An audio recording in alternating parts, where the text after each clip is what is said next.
So what we initially did was to get into the literature and to identify what the barriers were. So what are the key issues? What are the key drivers that have limited people from purchasing electric vehicles? And what we found was that there were 19 sort of core barriers that had been cited in this existing literature. And broadly, they fit three categories. So economic, technical, and market acceptance.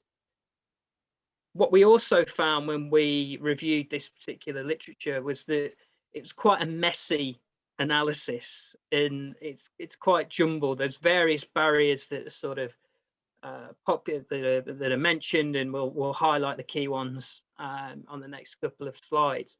But what we wanted to do was actually clean this up, for want of a better phrase. We wanted to put it into a framework that could easily explain some of the key relationships and some of the key trends, if you like, in these barriers, because I think there can be a perception that, well, these barriers are all unique, when actually they are part of sort of some wider interrelated ecosystem or framework of behavior and perception that individuals have.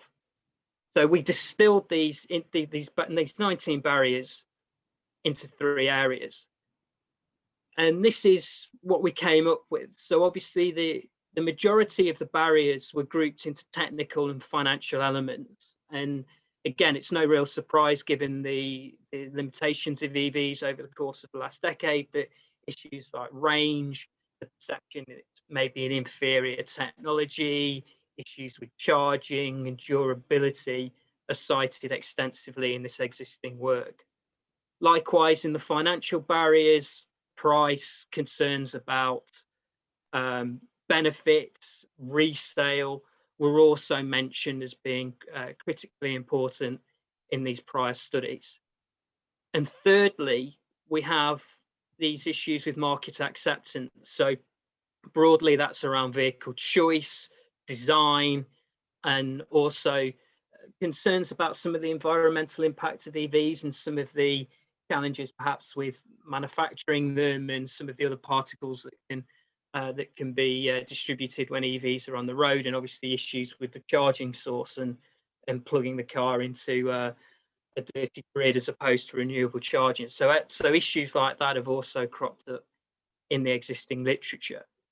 So what we did when we had this conceptualization is we basically framed this analysis into a set of questions to understand what consumers believed were the critical barriers that were stopping them from purchasing an electric vehicle at this point in time. So how did we do that? Well, very simply, we took the standard Likert scale and we went from 1 to 5, and we got this panel of respondents to rank each of those barriers. So obviously 5 was a serious concern, 1 was no concern at all. And how we secured the data for this was that we were able to get access to the AA's motoring panel, which is maintained by Populous, and we were able to stick 3 or 4 questions onto the end of a survey, specifically dealing with these issues of barriers.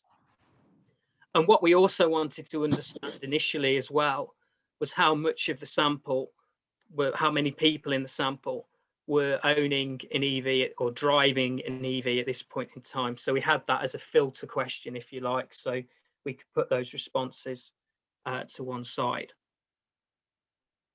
So in total, the panel had a response of 26,463 respondents. So when filtering out for the EV drivers, which was around 250, 260, we ended up with a sample of 26,195, so far more substantial than existing papers that have been published in this space. There's some interesting demographics from the sample. So the majority of respondents were male, which you might expect for something like this. There generally there's a large number over the age of 55. I think it was just 10% that were under the age of 34, which is obviously quite an interesting dynamic when we think around young people perhaps not wanting to have access to a vehicle in the same way as people as generations before. 21% of the sample were also drawn from the southeast of England, so that obviously gives a particular demographic, particularly in terms of what we can see about 45% of the sample being drawn from individuals that are, you know, essentially in managerial or professional occupations. So we then filtered the 1% of people that said they had an EV out, and we were left with this group of just over 26,000 respondents. So what did we do next? Well, from the questions that we had and these rankings for barriers, we were able to get a read on what were the main barriers and what were the areas where perhaps there was less concern. So for the barriers that were considered a net concern, we judged this as having a Likert response of an average of greater than 3.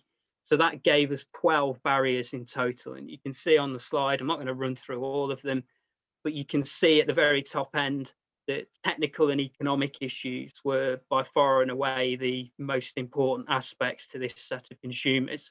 You can see on this slide the lack of availability and choice in the market was actually only a net concern for about 50% of the sample. So, and we'd expect that to continue to decline as more models and more choice comes onto the market over the course of the next few years. So it was quite interesting when you look at these main barriers that there is an element of endurance here: price, charging, range, durability. So all issues that have been cited for an extremely long time in terms of EVs.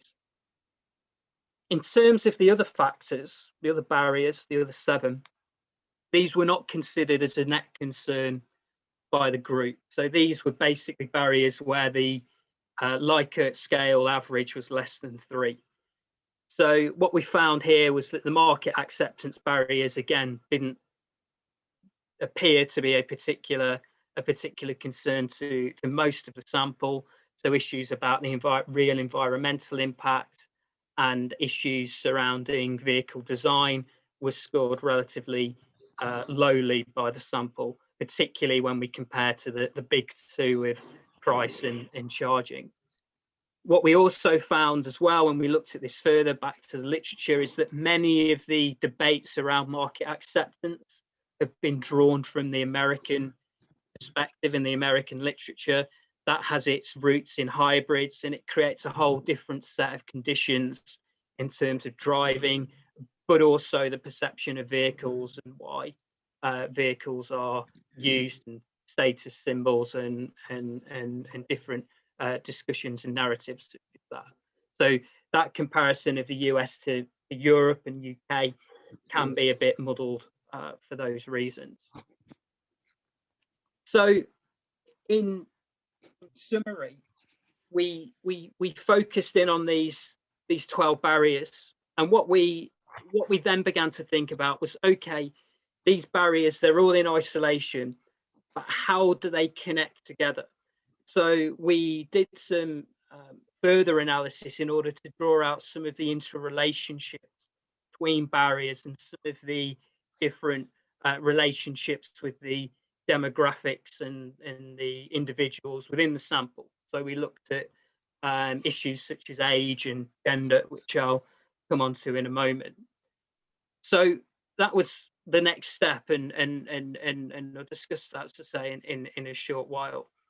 But in terms of this market acceptance issue, again, we dropped that from our dimensions. So we felt that wasn't important to have the 3 pillars. So we felt it was critical just to stick with these 2 of economic and socio-technical. And it is, again, just to reiterate the point, that is the choice, the design, the aesthetics of these vehicles improve, we'd expect that market acceptance issue to become less and less. Obviously, it's more regular now that we see these vehicles on the road. That in itself builds acceptance and builds knowledge about the vehicles as well. So there's various factors at play as to why we've seen market acceptance as not being a critical barrier to the adoption of EVs.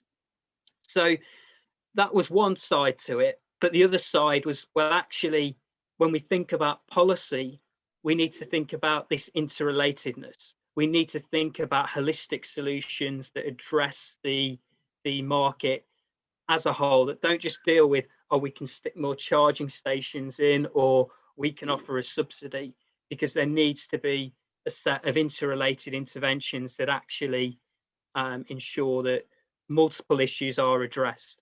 And why that is important is what we found when digging a bit further in the data is that the average driver in our sample cited 7 barriers to adoption for EVs.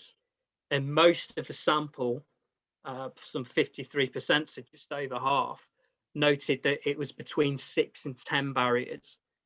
Comparatively, there were very few respondents who believed there was one overarching barrier to adoption or a couple of overarching barriers to adoption.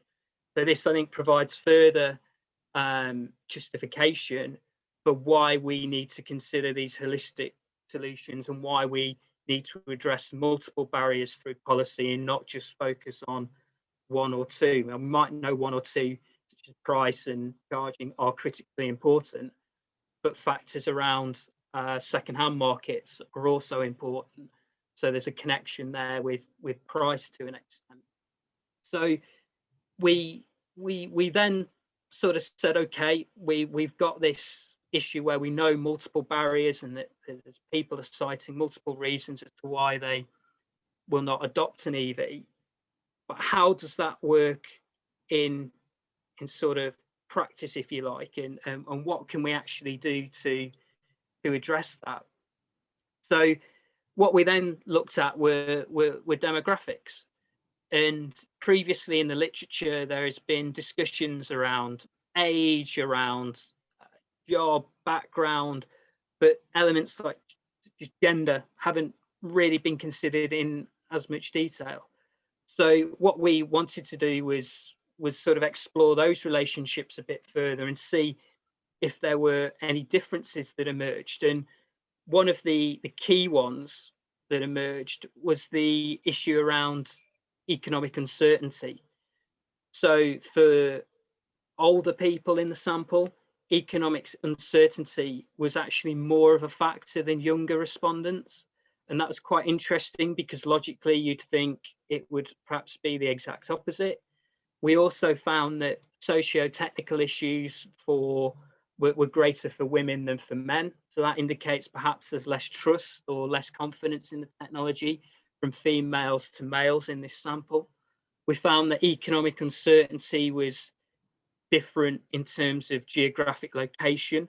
So it was less of an issue in London than elsewhere.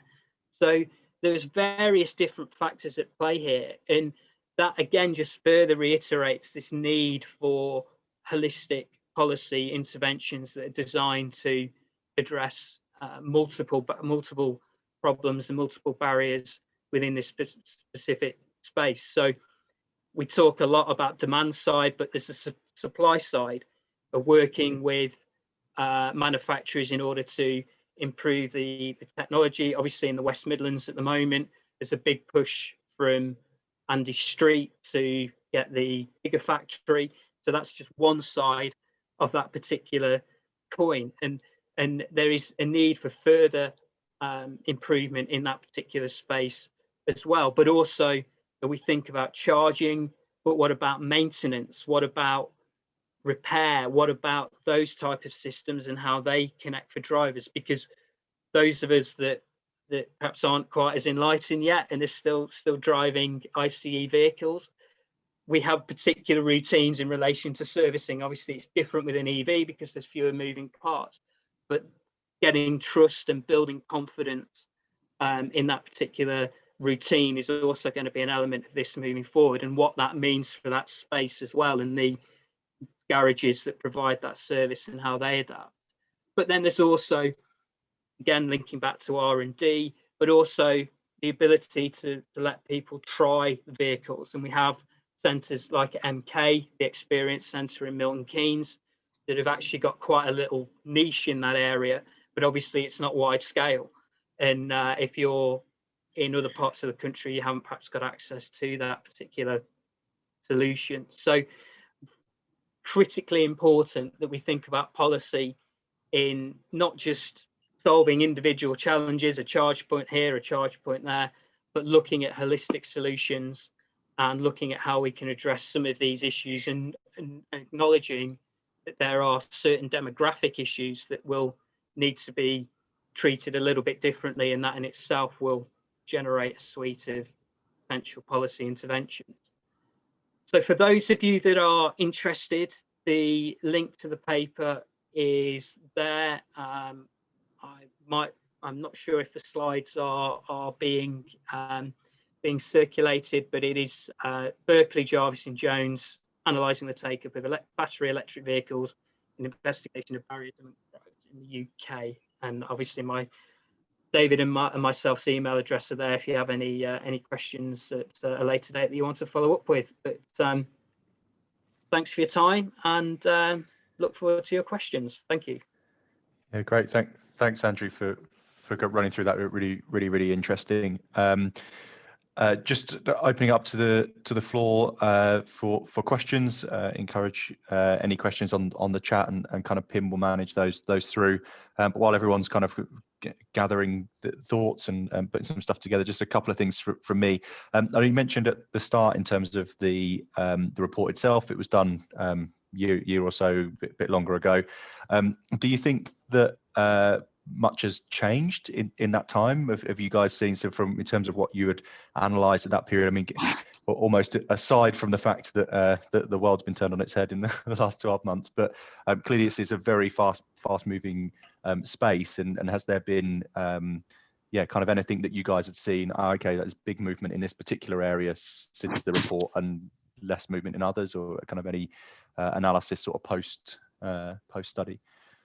Yeah, I think from my side that there has been a shift, and I think there is some of the enduring resentment. I say resentment might be too strong a word, but some of the enduring concerns about EVs. I think there is actually an improvement in that, because people can see that the technology is getting better, that the mileage is less, the range is less of an issue. There's more choice. If you want an Volkswagen e-Golf, which at the time we did the survey, I'm not even sure if that was on the market. Maybe it just come onto the market. I can't quite remember. But interventions like that, I think, are helping, and it's becoming not mainstream yet, but it's those types of interventions that are helping. Because certainly when I started looking at EVs, the general perception was, well, they're for early adopters who they're either the greenhorns or they're techies, and I think we're moving on from that. So I do think that has been a shift. Yeah, absolutely. It was an interesting point, actually. That was a note that I'd made when you were kind of going through the presentation of that bit. Do we think that we're kind of past that early adopter phase? Because that's definitely a thing that I feel. Although numbers of vehicles on the roads look impressive in some of the stats, but last year's stats were a bit messy from a sales perspective. But yeah, certainly to me it feels like, and I guess you're thinking the same, that we're out of the early adopter phase. We're now into people kind of accepting that it's a thing. Definitely interesting. The bit actually kind of leading on for that, and again, interested to get your thoughts about if you think that the kind of weighting of the questions, I know you were talking about sort of your 7 or 8 kind of key barriers, and whether you think those have changed, or they've all just become kind of like equally less. So I think like there's been a reduction in some of the barriers, but I don't know whether like one has completely gone away, or if everything's just become a little less difficult. So again, it's kind of back to that same thing. But do you think that there's massive changing in the order, or if we were looking at it now, would there be less barriers? Yeah. Is it worth me trying to answer? I don't know if you can hear me well. Yeah, we've got you back. We'll go back to the start of the presentation now. Yeah, we'll go again. It'll be fine. Yeah, so it's interesting. So I was just going to pick up the first question that Andrew answered, because I think a lot of the normalization almost of electric vehicles and the greater acceptance of them comes through the confidence people gain by seeing the major manufacturers and brands that they're used to bringing these products to the market. because they are all doing that now. So they are, they're a brand that they're used to. They're a brand that maybe they aspire to own, and it normalizes it. Okay, so I think that's helping, and I think that's been a big help. In terms of the way in which the different barriers are changing, I think it's very difficult to say without resurveying. I suspect there is a general across the board reduction in seeing those factors as barriers, because alongside products coming to the market, charging solutions are also coming to the market, because lots of the manufacturers are providing those, or providing a partnership which brings charging with it. So I suspect there is probably almost an across the board reduction. It's the proportion of people who are accepting of this technology is increasing, and therefore there's a mirror in the reduction in barriers. But personally, that's what I would perceive. As I say, it's impossible to say that for sure without. Yeah, absolutely. Yeah, I'm kind of asking you guys questions about what's changed after a survey without resurveying. But yeah, definitely that was kind of my thinking, was about whether I don't know necessarily whether 7 kind of on average 7 barriers would now be 4, or I think it feels like it's more likely that everyone would just feel less strongly about the 7. There's a thing overall. Pim, did you want to pick up? There's a few audience questions coming in. Yeah, we've had some good questions from the audience. So the first one is from Jenna. Did the research tease out any answers to the question of raising the tide across all areas? Over to either one of you. Raising the, sorry, Pim, I missed that. Raising the what across all areas? Raising the tide across all the areas. Jenna, do you maybe want to come in and clarify? Sorry, yeah. Essentially, all I meant by that is saying that you were saying there's lots of areas that we need to improve across the board. It isn't just one area. So I guess it's just a question as to, have you, I mean, in that research, was there any kind of obvious things how we can move from just saying, like you say, you just need more charging points, or we just need this, or we just need that, like kind of anything you could kind of speak to say, this is how we could bring everything up sort of more equally, I guess.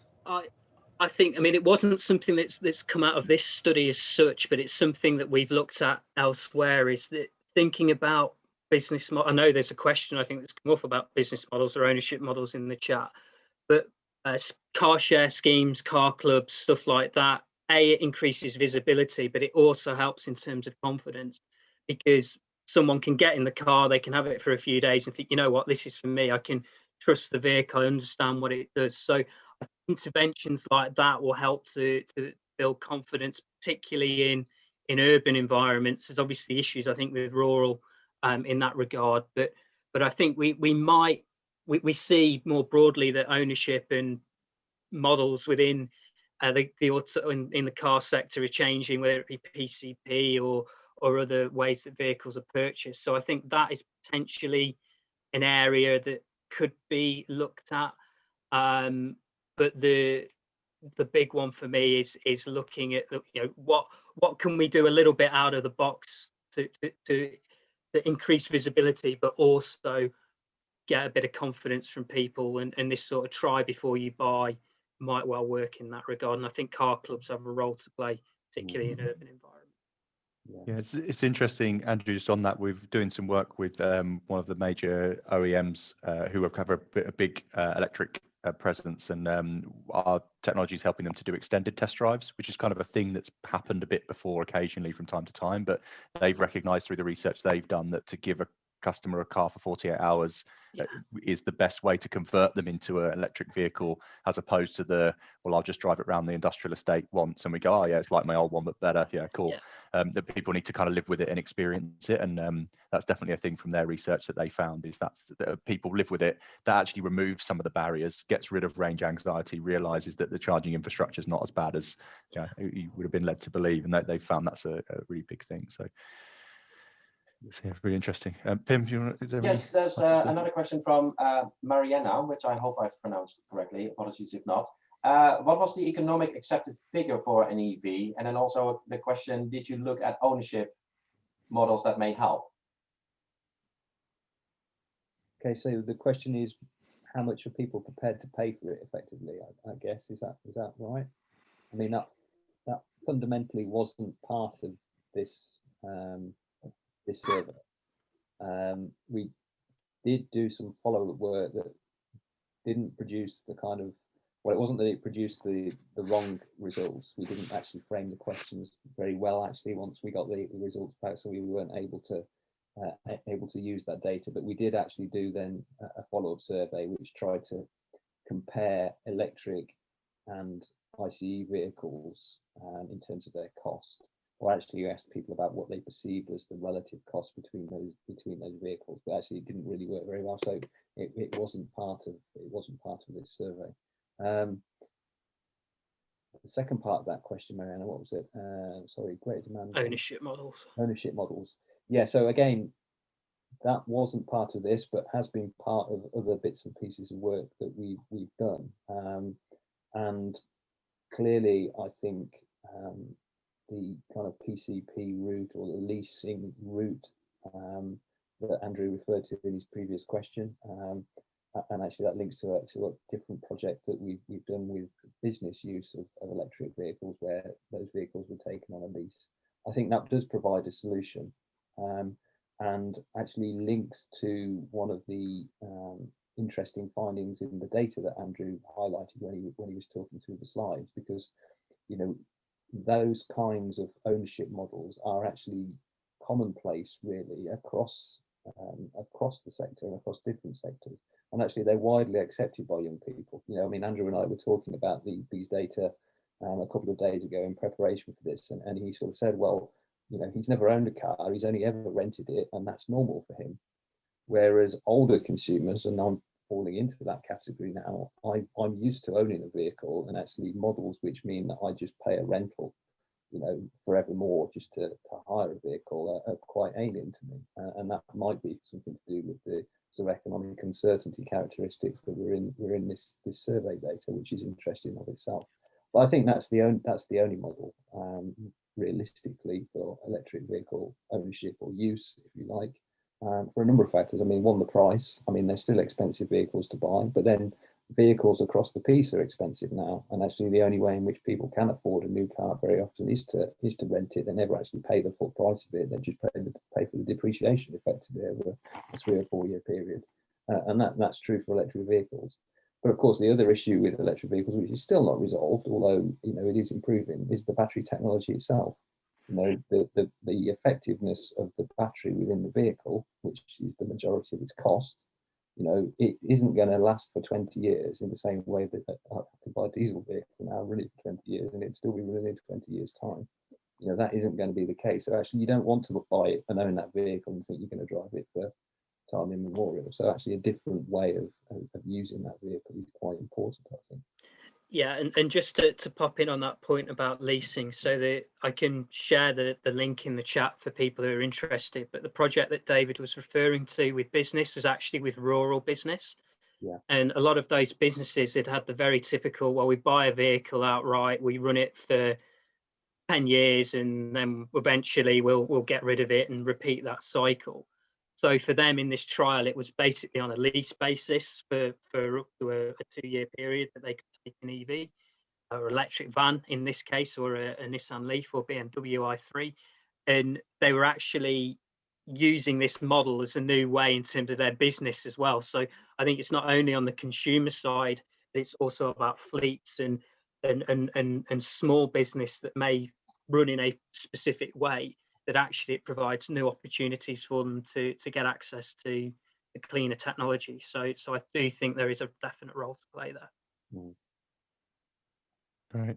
No, thanks, guys. Really useful. Just a quick one. I think we're kind of running just to the end of time for this session. But just actually, because a quick question about whether you planning to kind of repeat the survey at any point, if that's a thing that's kind of on repeat the study, given that we're saying there's been so much change, not just in the kind of adoption curve, but also with the world being kind of turned on its head in that time. Are there any plans to do that, or are you guys thinking about? We haven't thought about running it as a repeat effectively, although that would be an interesting thing to do. But I mean, we do have kind of plans in development, if you like, for the next steps of understanding the EV transition, for want of a better word. And interestingly, that work that we're planning is in the context of the transformation of the last 14 months. Clearly, that's going to have long run impacts on mobility and people's travel behaviours. And actually, we're trying to explore some of that in the context of a low carbon transition in the automotive sector as well. Yeah, great. No, as you say, it'd be super interesting to see how those things have changed and whether it was a thing that was going to happen anyway, or things that have been accelerated or decelerated as a result of some of the overall changes. No, that's fantastic. Well, thank you both again for that. It's super insightful and really interesting. Pim, did you want to? Yeah, just very quickly. I mean, obviously, we will be sharing the slides with everybody, and we'll also share the contact details of the speaker. So there's the opportunity to follow up afterwards.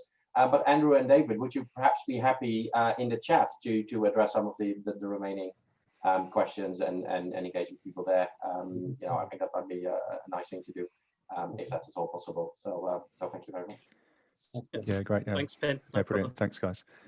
Yeah, the usual thing of asking for lots of questions and everyone obliged, and then we run out of time. So yeah, that would be great. Okay, yeah, thank you both. We'll move on to the next section now. And a pleasure to introduce Barak Sass from Zelo. Really interesting company. I know Zelo really well, and I know Roger is also one of the mobility champions here. Also knows them well. Super interesting business, and really interested to hear some of the work that you guys have been doing in this area. Barak, so I'll hand over to you, and yeah, look forward to hearing from you. Thank you. Just a second while I pull this up.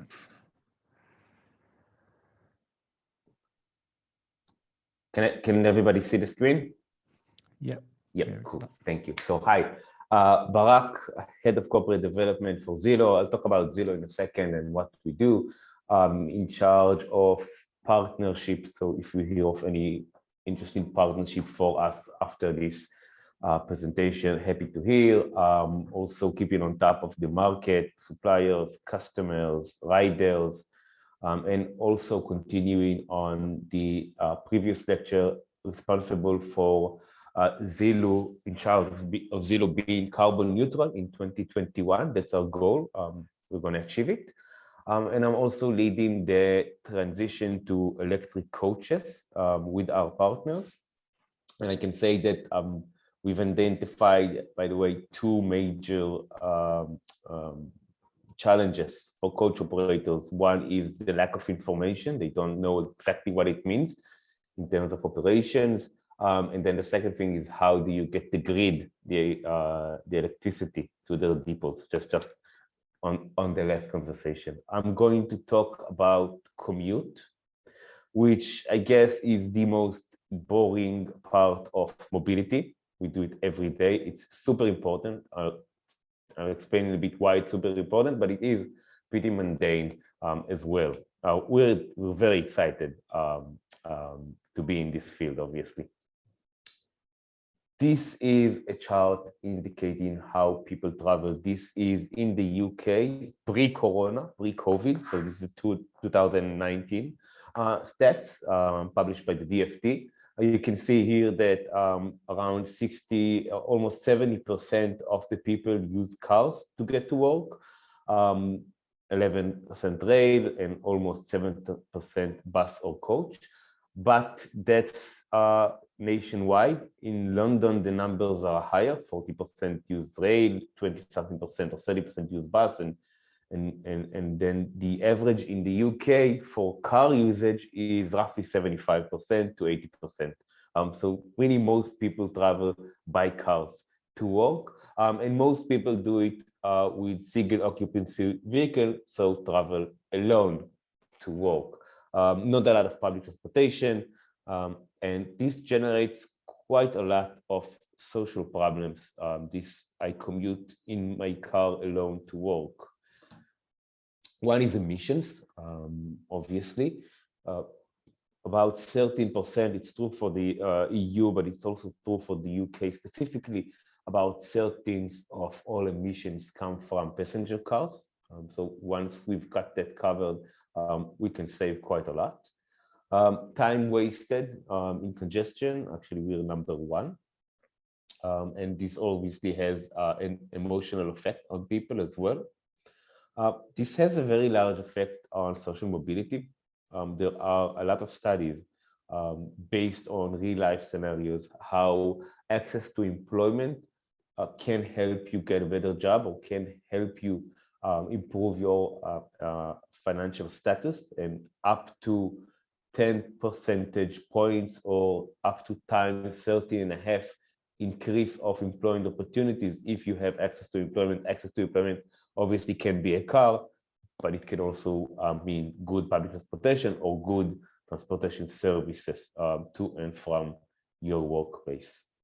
And the last challenge, social challenge with commute, is the efficiency of land use. How much green are we able to add, mostly to urban areas?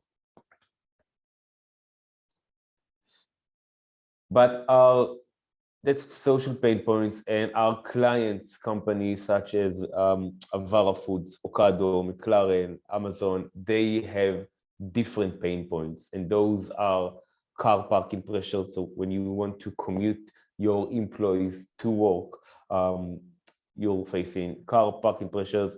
You would think that because of Corona, this is no longer an issue, but it is. Sure, people that go into an office haven't really gone into an office during the past year and a half, but warehouse, distribution center, logistics centers, manufacturing facilities, they kept on working. They added staff, and they are still facing car parking shortage. So that's one pain point that we solve. The second one is recruitment challenges. You want to be able to attract the best employees. Today, when somebody looks at a company trying to decide, should I work there or not? Should I actually even go to the interview or not? They look at what transportation options would they have in the future, and we come and solve that. It also has to do with retention of current staff. Lack of safe transport. That's one, Corona safe. So do you have the right procedures? Am I sure? I don't know if you remember a year back, Kentucky Fried Chicken had somebody discovered with COVID, and then they had to shut down an entire plant. So how can I make sure that my employees reach work safely? And it's not only a Corona safe, it's not only, it's also personal safety. If I'm working 24/7 hour shifts, how do I make sure that late night all my employees are safe? How do I make sure they don't drive back tired home, that they have safe alternatives?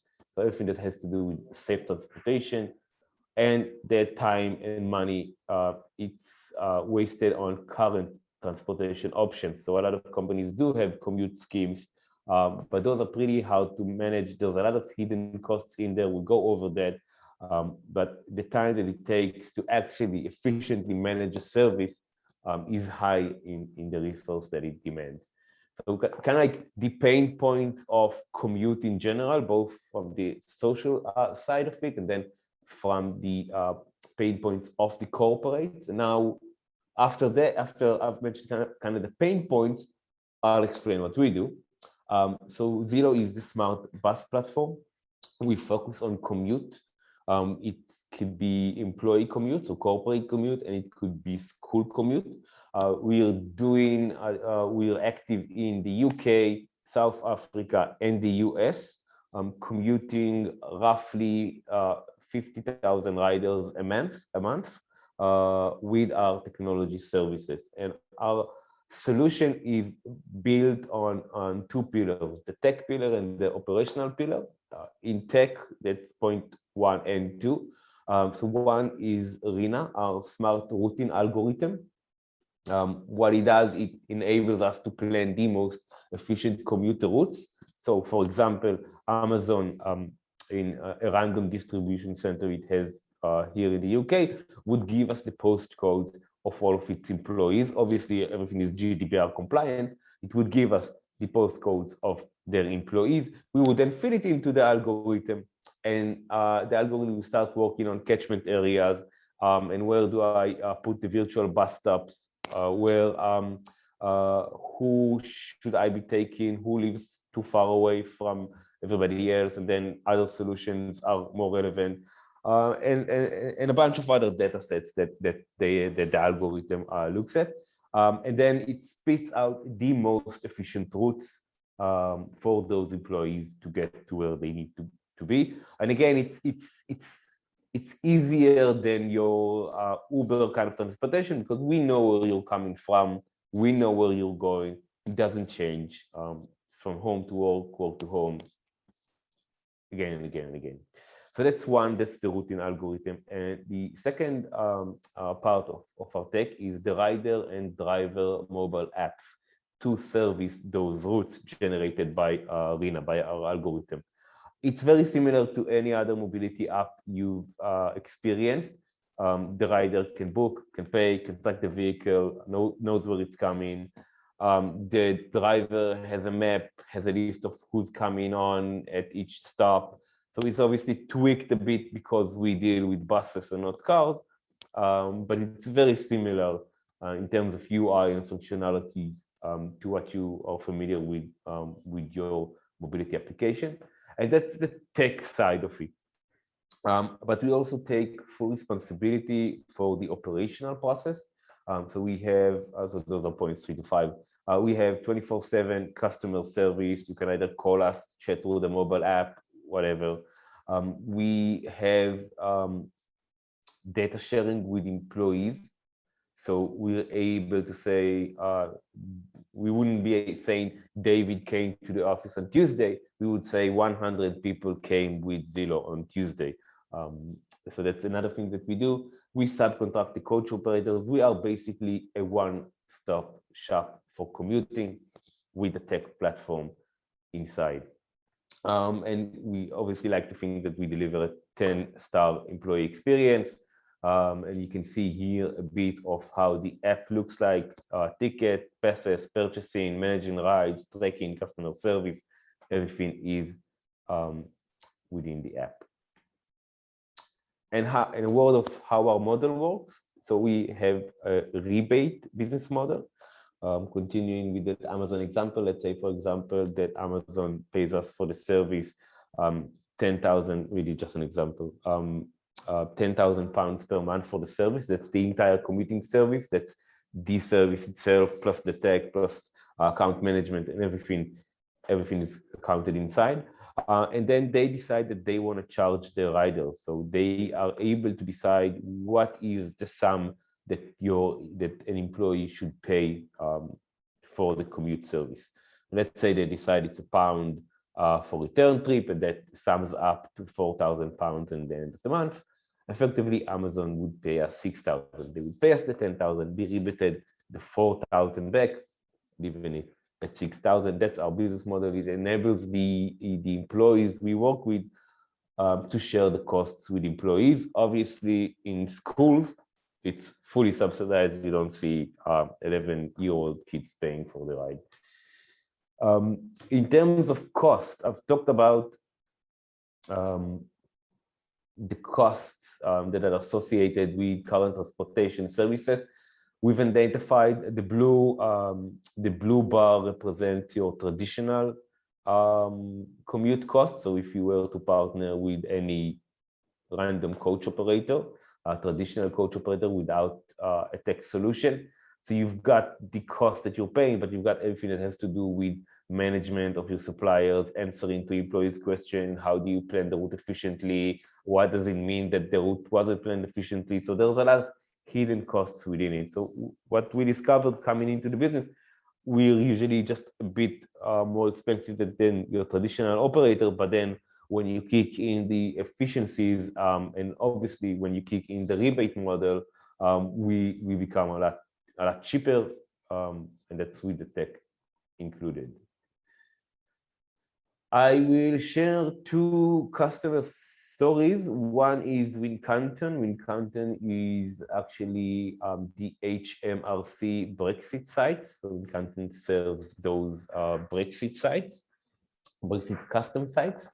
And they came to us. It was terribly fast. The UK was leaving the EU, HMRC was placing those, forming up those new sites.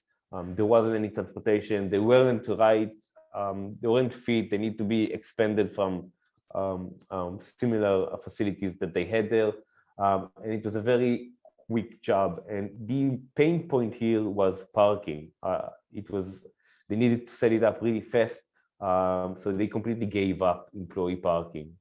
So they used us to plan and operate the commute transportation.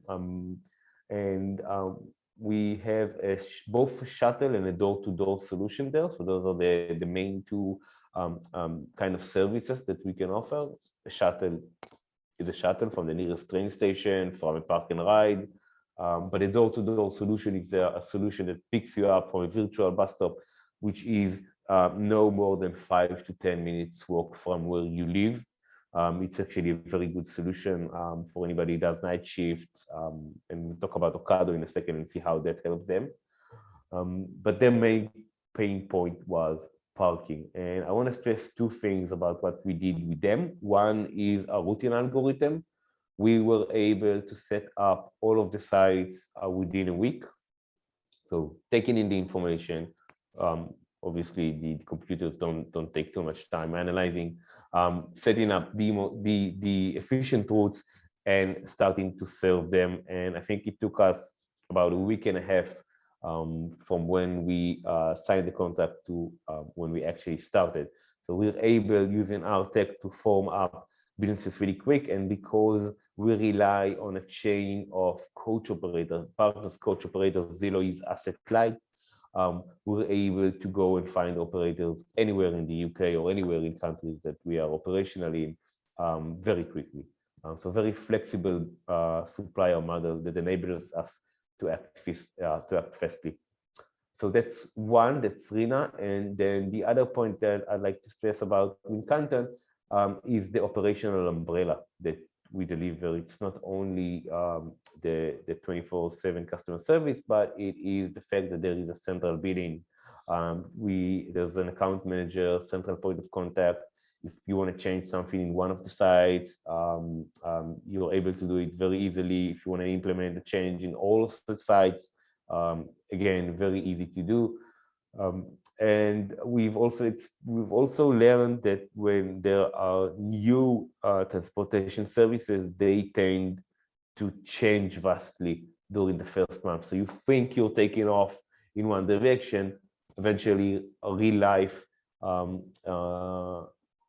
really eventually makes you take different turns. And transportation, they say transportation is a local business, and it's rightly so. So we've had a number of changes. We're still changing those routes to fit with the needs of the employees, and it's very easy to do so when people can just leave feedback through the app. So that's with Canton. The other company I'd like to mention is Ocado. Ocado is a different story. This is Ocado's R&D center, not the warehouse, not the logistic arm. And here it was a commute as a benefit. So Ocado is located, their headquarters is located outside of London.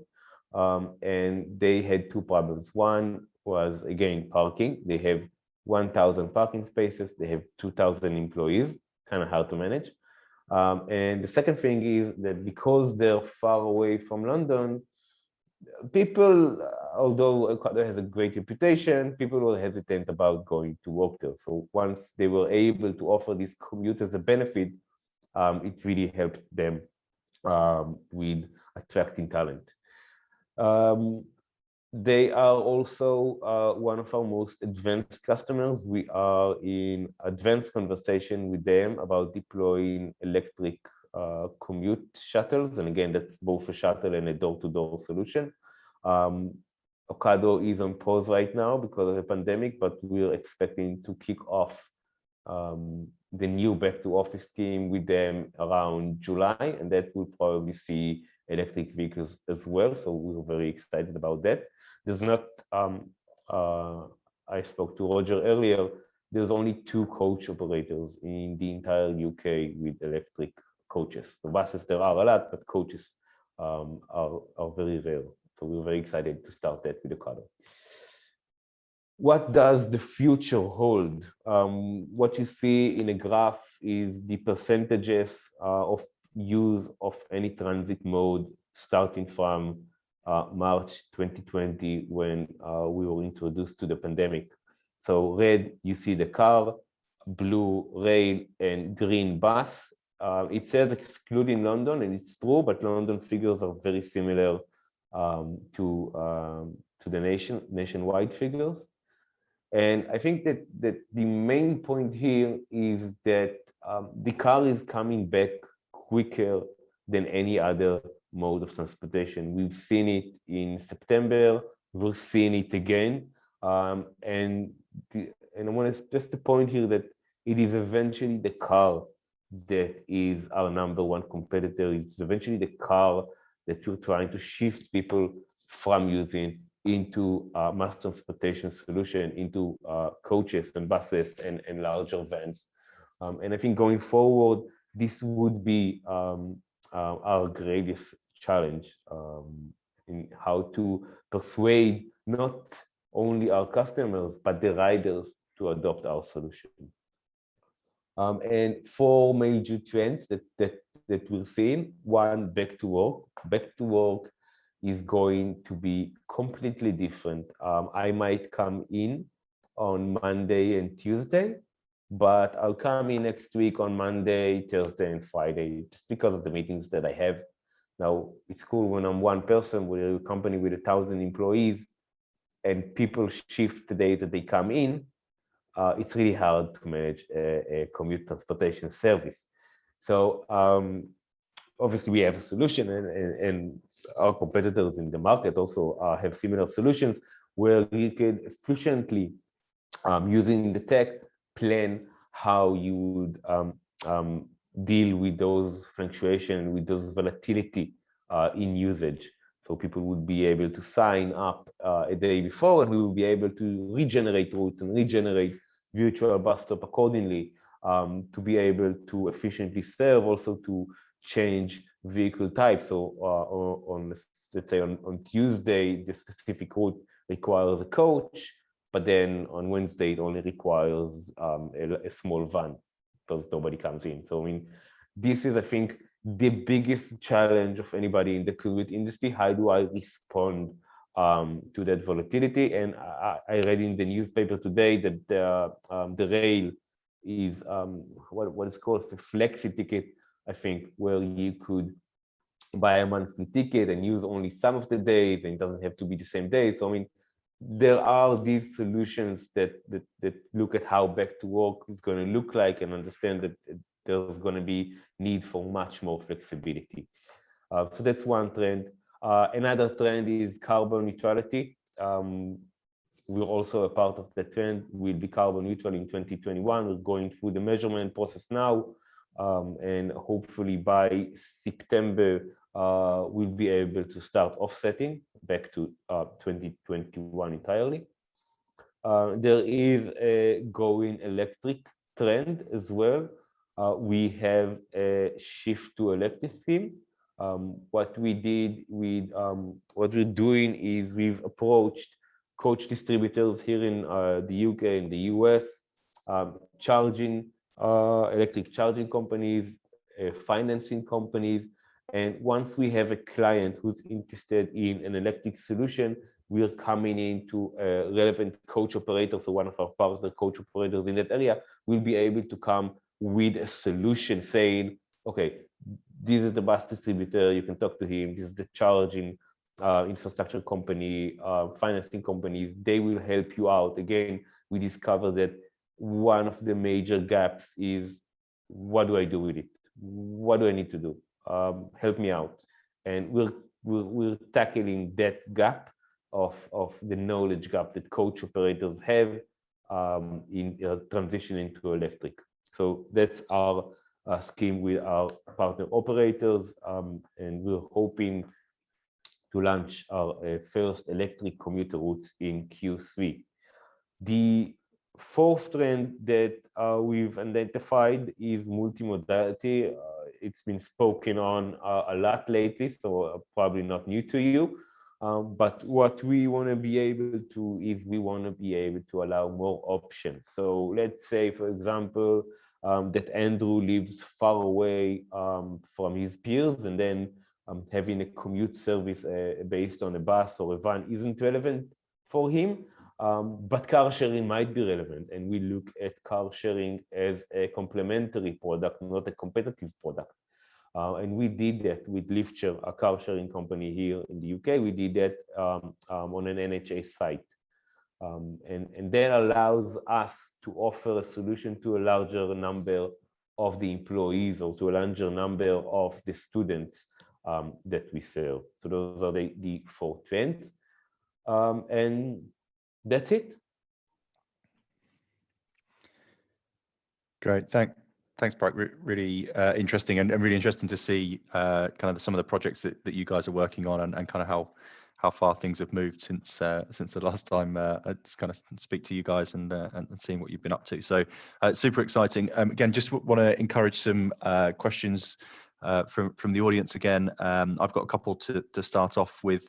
It's actually kind of a two-part question or a two-sided question. We just wanted to understand what you guys have sort of identified as the kind of biggest benefits to your customers, both like for the rider and for the business. I know you touched on a couple of areas, but in terms of your feedback and the things that you're getting, what are kind of those big drivers?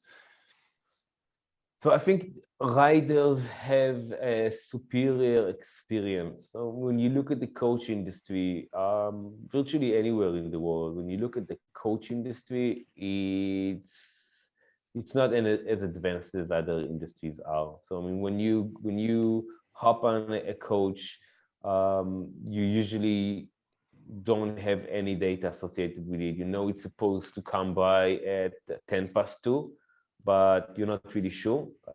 Some buses today, some public transportation buses have a timetable, but coach services don't. So I mean, the ability to know where you're being picked up, who is picking you up, where is he? It's a new experience for the coach industry, and riders love it. I think it has to do with the comfort and the security. So we're seeing a clear advantage with riders. Employees, they love us. They love us when we're solving their pain points. Obviously, if there's no pain point, we're not needed. But we've experienced during the pandemic, we've had a shift of customers. So obviously, all of our office-based customers left us in March, which was very scary, I have to say. But when we discovered the distribution, the logistics industry, and you can see how the pain points have shifted. If safety wasn't really on our radar previously, because office employees don't usually have 24/7-hour shifts, and the pandemic, I mean, everything that's to do with health safety, I mean, nobody wasn't a thing. And then we discover new pain points, and I think that we're very good at solving those specific pain points, and we're very good at delivering or being in touch with somebody at the organization. It's usually an operations director, HR director, facilities director, and being able to let them know with the reports generated what's going on. Because then when you have a traditional coach service, you don't really know what's going on. How many people came? Is this needed? Is this not needed? Nobody knows. Yeah. And we empower our clients to know that. Yeah, no, it's really interesting. I remember Sam was on a podcast that Ben, the next speaker, and I host, and that was probably, I don't know, maybe this time last year, and he was saying that day in March when all the office customers were like, oh yeah, we don't need coaches anymore, and that change you guys went through, but super interesting that change of focus. So just actually a couple of bits, there's 2 questions come in, but kind of touching on both of those actually. So a little bit about saying your business model being focused on organizational needs or passenger needs, or is it a bit of both? Imagine a bit of both, but is there kind of a leaning or a process you go through of organization first, passenger second, or vice versa? So it is the organization first. It is the organization that we work with. Those are our clients, and we're there to serve them. And we're there to see to their needs. And whether it's deciding how much you want to rebate your employees, which is obviously their decision. We can recommend. We do recommend based on the price of public transportation in the area and stuff like that. But it's their decision. And it's also their decision how many people they want picked up. So, I mean, how far would we go to be able to pick everybody up or not? So, I mean, we're really there to serve the organization we work with in order to solve one or more of their pain points. Saying that, most organizations, especially if it's related to recruitment and retention, really have the same interests as the riders, seeing that everybody's happy, obviously, except the ones that are not picked up. Yeah, of course. Yeah, I guess that's the thing, isn't it? The organizational need is the passenger rider need, I guess, in a way. The pain point they're solving is a passenger pain point in a way. In lots of the cases. That's really, really interesting. And then the final point, which you did briefly touch on, kind of answering the first question, was just about how you're optimizing utilization and kind of what utilization rates you've achieved. I guess I'd add to that as well. Is that a challenge that you face? Because you also mentioned in your presentation about the changing work patterns. But how do you guys kind of manage and optimize utilization? So it's a very good question. We have an account manager for every organization that we work with, and their job, one of their jobs, is to look at on a bi-weekly basis on the utilization of the specific service. And we actually change things quite a lot. So it has to do with, do people actually know about us? Because we have a marketing team that helps deliver the message to the employees. Again, when most of the examples of most of what I'm familiar with from the past year has been logistics. So when you have a warehouse of 500 people, it's not easy delivering the message. Hey, there's a new commute service. This is what it works like. So we come in with flyers and posters and stuff like that. So so it's making sure that everybody knows, and it's seeing the riders who comes on. We don't actually we don't collect that almost no information on our riders, but we're able to understand if somebody stopped using us or if he uses us 3 days a week instead of 5 days a week. It's pretty much all the information we have. And then working with that, suggesting to our employers new routes, changing the routes, reducing routes, which is something, by the way, we did it with Canton. We started out with many more routes in Canton, and we discovered that their initial estimation was exaggerated, which is okay, which is cool. We do that as well, and it's really an ongoing process where you always have to optimize. And I think once you're in the industry and you understand, I've been in the industry for about a decade, the coach transportation industry, but what you're in the industry and you understand how much changes on a week-to-week basis, you understand how important it is to keep on top of it. Yeah, absolutely. Yeah, and as you say, more challenges to come, I guess, in the return to work area. So it is a big. I just want to say one word about it. It is a very big challenge, and I think that we're all going to see it in the news in about a month or two. People talking about what they do, how they do it, and in the new world. Yeah, absolutely. And even for people like us who have hired teams in the pandemic, so now our whole team spread across the country. So who's going where, doing what, on what days? Yeah, it's going to be an interesting time. Brian, thank you for your presentation. Thanks for picking up the questions. Super interesting and really appreciate it. We're running a little bit over on time, so we'll move on to the next section. But thank you for that. So without further ado, just moving on to our next speaker, Ben, a good friend of mine, long-standing man in mobility. Before mobility was a thing, Ben, probably. Inventor of mobility? No, that's probably a step too far. But Ben is the head of mobility at Appy Way, and he'll tell you a bit more about what those guys are doing. But yeah, some of the projects that the team there have been working on are really interesting. But also Ben's knowledge is kind of more wide-reaching as well with his background. So looking forward to hearing what you got to say, Ben, and catching up for some questions afterwards. Fantastic. So I'm sharing my slides here. I hope that's coming through okay. First of all, thank you very much, Chris, and I know Jackie, I think, is not with us, but for inviting me in today. It's always a hard act to follow with Barrick from Zelo before, but raised some great points there, and I think just particularly the integration with LiftShare is something that's sort of close to our hearts as well, in terms of incentivizing car sharing with additional services, which in our case means reserve parking. Extremely powerful. It's the second time I've spoken at the ACES Forum, and really pleased to be back. I'm hoping some of you are sort of familiar with what we do Appy Way as a curbside management company. Today I'll be talking a little bit more about EV, and hopefully just sort of sow a bit of food for thought on EV as to where we see not enough discussion happening, while there's a whole sort of plethora of uptake that I'm sure we're all familiar with in our working and now private lives as well. So just quickly on curbside management, we are focused on digitizing the curbside, and that is 100%. That's serving all use cases and building effectively a digital twin on behalf of local authorities, providing the tools, the digital tools for the local authority to run this facility. And for those who aren't familiar, this happens today in quite a manual way through traffic regulation orders. These are the orders against which many of us suffer parking tickets or parking fines. So our aim is to digitize that, turn that asset into an API, into an SDK that can be consumed by digital tools and services. And then longer term, looking towards the sort of automation of that asset. So we see it as real estate. We see it effectively as the short-term rental of real estate, that's curbside. And we're looking to provide a digital twin of that into a range of transport use cases. And it's working very, very well. We now have a number of UK local authorities who use our GovTech platform.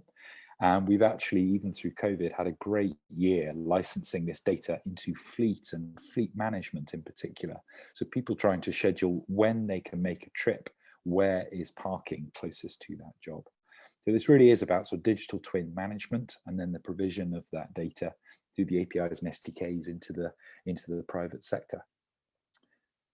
So just a word on this, we really see curbside as one of the sort of underpinning capabilities or assets, if you like, for transport and mobility. And I think, there's a lot of words on this slide, but staying with the right-hand graphic, you'll see that right down in asset management, there's a physical infrastructure play, which we consider both on and off-street parking. And that's now being made more complex with the addition of obviously EV provision on street. And I'll be talking a little bit more about that shortly. But key is that we see if we get the digitization of the physical infrastructure right, we feel that it's largely been left behind a little bit. There's a lot of good innovation going on in parking, but it's not really ingrained and embedded within private services. There's still a lot of parking tickets issued every day to all sorts of different use cases. But also at local authority level, we're still looking for this sort of further adoption of digital skilled persons to sort of embrace this sort of future way of running curbside, but also then obviously serving the mobility operators with a GovTech-backed data set. And that's particularly important. Today, you're running a mobility service, you turn up at curbside, and if you get it wrong, you suffer a parking ticket. We're really trying to move curbside as an upfront planned activity at an operational level, so that the mobility operators, the services that help cities thrive, can run without enforcement. And this is all about promoting compliance. So long term, that could mean a fully automated vehicle just managing its curbside in a fully automated way. There's no way we would use an automated service to get to our destination and then go and use a sort of manual parking provision, or even be involved in the sort of curbside access for that vehicle. So we see long term this whole piece being automated, but we already see that today with fleets operating at a fleet level, looking for monthly subscription, monthly compliance with the local authority, rather than hour by hour enforcement. So it's about a shift in thinking, but it's also, as I said, about getting these digital services, the underpinning services at all levels of mobility. So just quickly a look at fleets and EV, and I hope, I appreciate there's lots of people from across the industry today, but a couple of sort of key names I think are really interesting If we look at Uber as a fleet, they are largely self-employed. The largest fleet in London, if we consider them a fleet, with a clear ambition to electrify that whole fleet early than most other operators in the city. And I think that's really important, is that while COVID has affected a lot of businesses, many of these services have not changed their EV ambitions. In fact, many of them have brought them forward. And you can see Uber in particular putting up a large chunk of private funding to make that possible for drivers. But they have a real challenge. They're not directly concerned with the refueling of cars today, so they won't be directly concerned with the sort of recharging of vehicles in the future. But they recognize this needs to be provided as part of the Uber driver experience. They recognize the need to help drivers manage the recharging of vehicles. And in particular, for the London use case, a lot of drivers use services where they don't necessarily have a home driveway. So what is the sort of nighttime and long-term recharge of vehicles, which I'll come back to a little bit later on, that helping them with billing, helping them with recharge itself, but also making sure that they've got access to EV charging at a time where they're not losing out on ride hailing and their core business. And what's really interesting is I think Uber are looking more and more at their sort of driver service offering to compete with Ola and Bolt and other brands, so that driving with Uber is a pleasure. Uber take care of your access, your driving habits, your billing, and all of your sort of infrastructure requirements in one place. It's a really interesting play. And then the other one is DPD, which we're all familiar with, I'm sure, living at homes and receiving parcels. But again, operate largely through a franchise model, certainly in London. These guys are running their own vans and looking to store vehicles of a night time, not necessarily back at depot. So where are they charging over a night time, and how is billing managed for that? It introduces some really sort of complex challenges around the sort of billing and management of the vehicles. And then again, how can they reduce friction for the conversion? As a business, they're very clear on their strategy towards zero emissions and moving the fleet to electric as quickly as possible.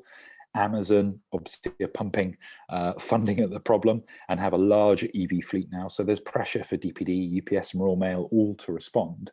But how can they make that really a sort of service offering for drivers? And there's lots of complex nuances where maybe they're not responsible for that vehicle. They're, a franchise model, they provide the jobs to the driver, but it's really the driver's responsibility to run that as a little, fleet operator and ensure that he's got access to, utilities when he needs it.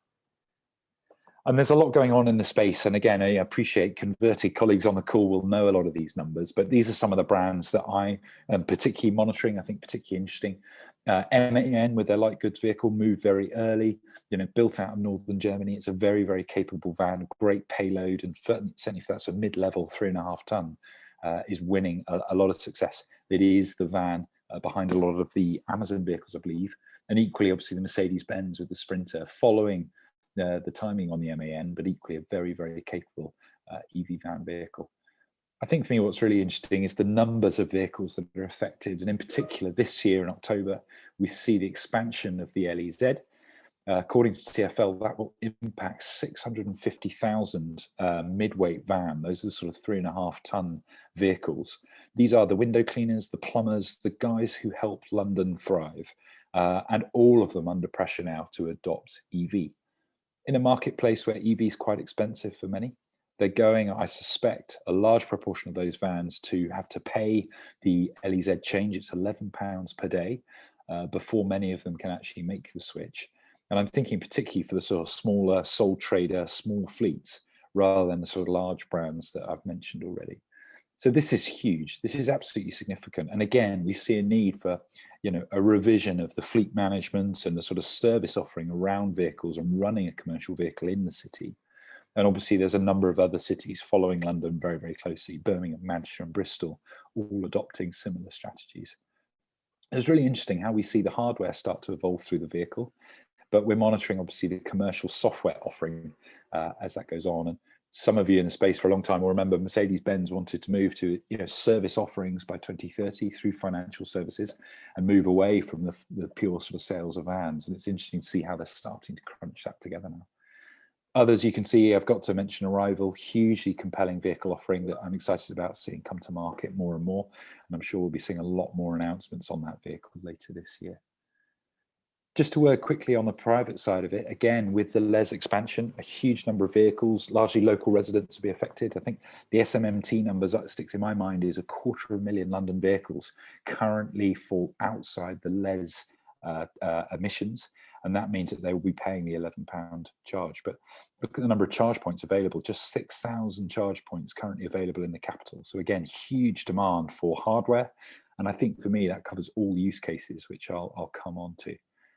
It's particularly important that local authority engage with this, and there's a huge amount of great work being done.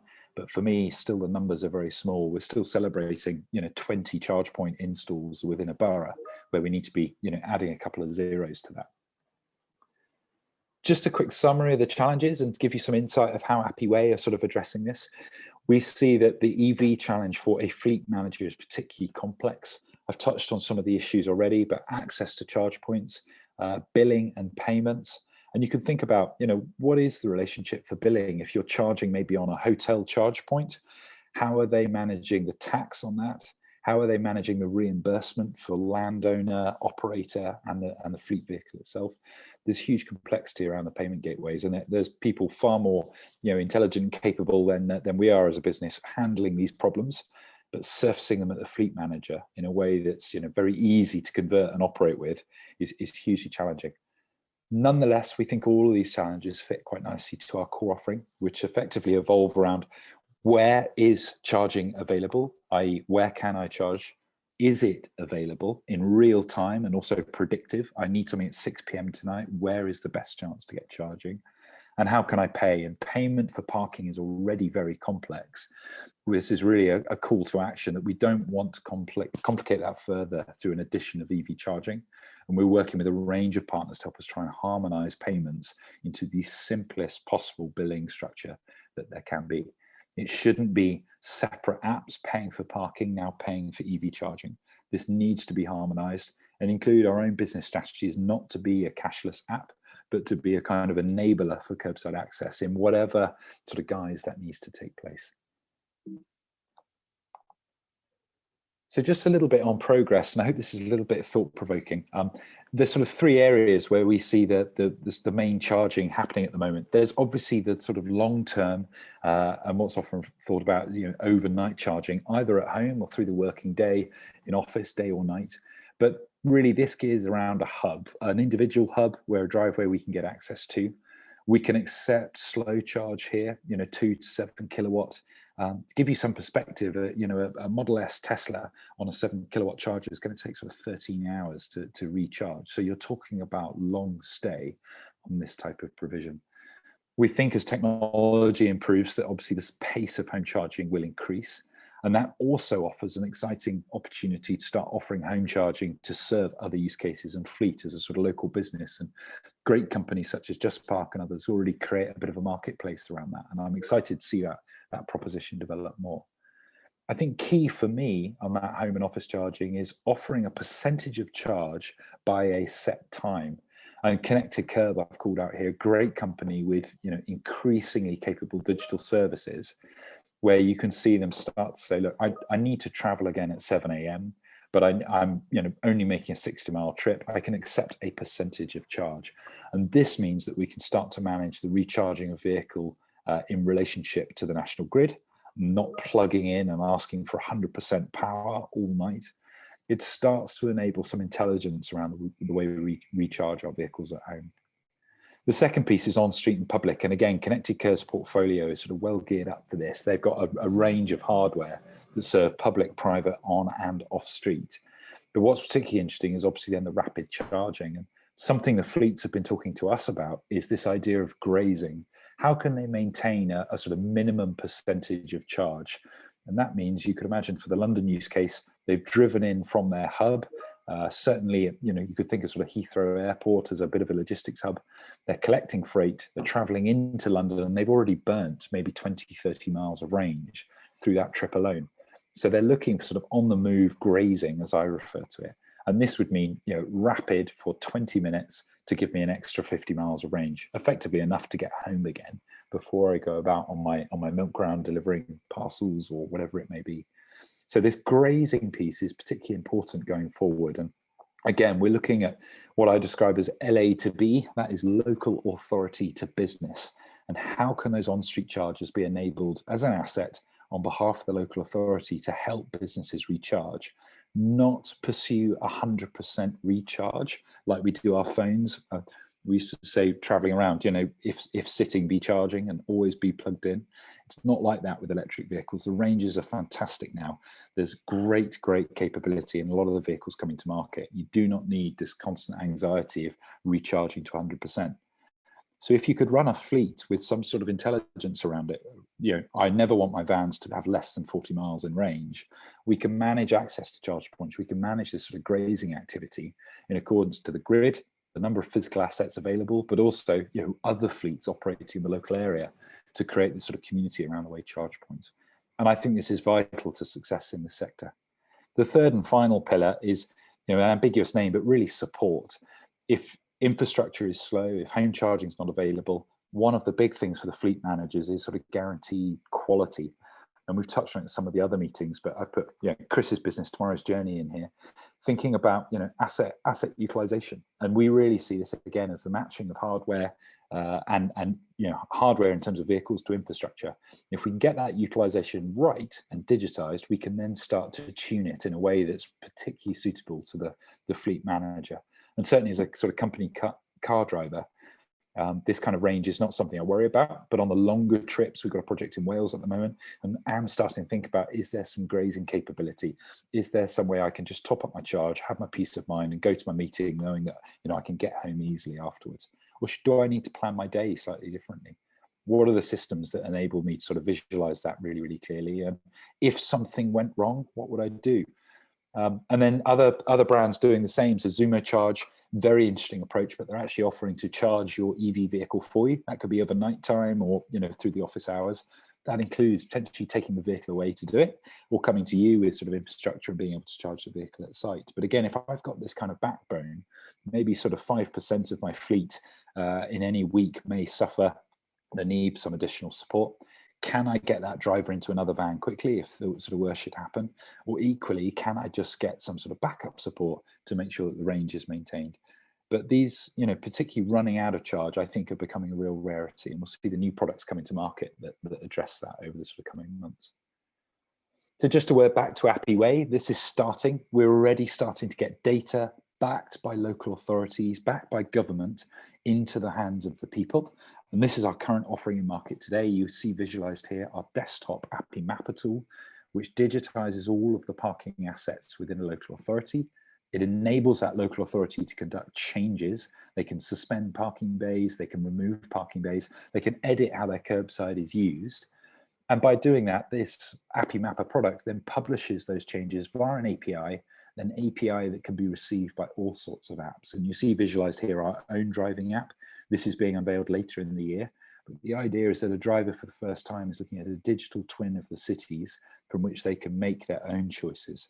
So we serve cheapest nearest today through our app, but they can also pay for parking through this facility. And it's also increasingly capable as a sort of navigation tool where parking now becomes an upfront planned activity, not an end of trip surprise activity. We think there's a real opportunity here to add EV to this picture. It's not saying Appy Way is the de facto piece, but key is the local authority is the heart of the transport journey. Giving them the similar digital experience of EV should enable this harmonization across all of the assets at curbside. So I hope I've touched on a few points. Interesting, particularly to hear a little and explore a little bit further around grazing and utilization, but I'm happy to hear from anybody on any of what I've said. Thank you for your time. Yeah, thanks, Ben. Really interesting and insightful as always. Lots of questions flying in, which either means that everyone was really interested or you didn't cover enough of the points properly. We can leave that for today. So yeah, just to pick up a couple that have come through. So first of all, just a question asking about your digital networks. So are they dedicated and hardwired? Do you rely on radio communications and other networks? I guess probably just thinking a bit about the infrastructure for Appy and how I guess you connect digital to the physical. Yeah, sure. So there's sort of two different assets in our business. The mapping that we do is built from a sort of base survey, a stereo vision survey that we can make of the streets. and we then build up a digital twin of the curbside. Once that survey is done, the asset is effectively built and live. It's maintained through Mapper, and we also receive all of the sort of change requests, so we can keep that sort of base map current with all of the parking or the traffic regulation changes thereafter. The other side of our business is the parking sensors, and I think the question might be talking about sort of availability of parking. That's something that we do on the Law Network. We have a parking sensor which monitors availability, and it's also Bluetooth enabled, so you can access sort of payment for parking and permits for parking in that particular bay. And we use LoRa for that. We're increasingly interested in 5G, so we're moving our systems over to 5G through a couple of innovation frameworks. And we're already enjoying some of the sort of great latency savings that 5G brings us, and also remote connectivity. So we just launched a smart car park in rural Wales, which otherwise as an asset has very, very few cables running to it. So we've been able to sort of overlay a digital infrastructure without any local drilling and digging of streets. Yeah, great. Thanks, Ben. I think the next question is touching on a similar theme, but just talking about the IoT platforms that you're using, and kind of are you using your own stuff, or have you kind of using third-party systems? Yeah. So we use a sensor today from a hardware manufacturer. We effectively are the sort of system provider around the hardware. We take a base parking monitoring system and turn it into the sort of full curbside tool that you've seen.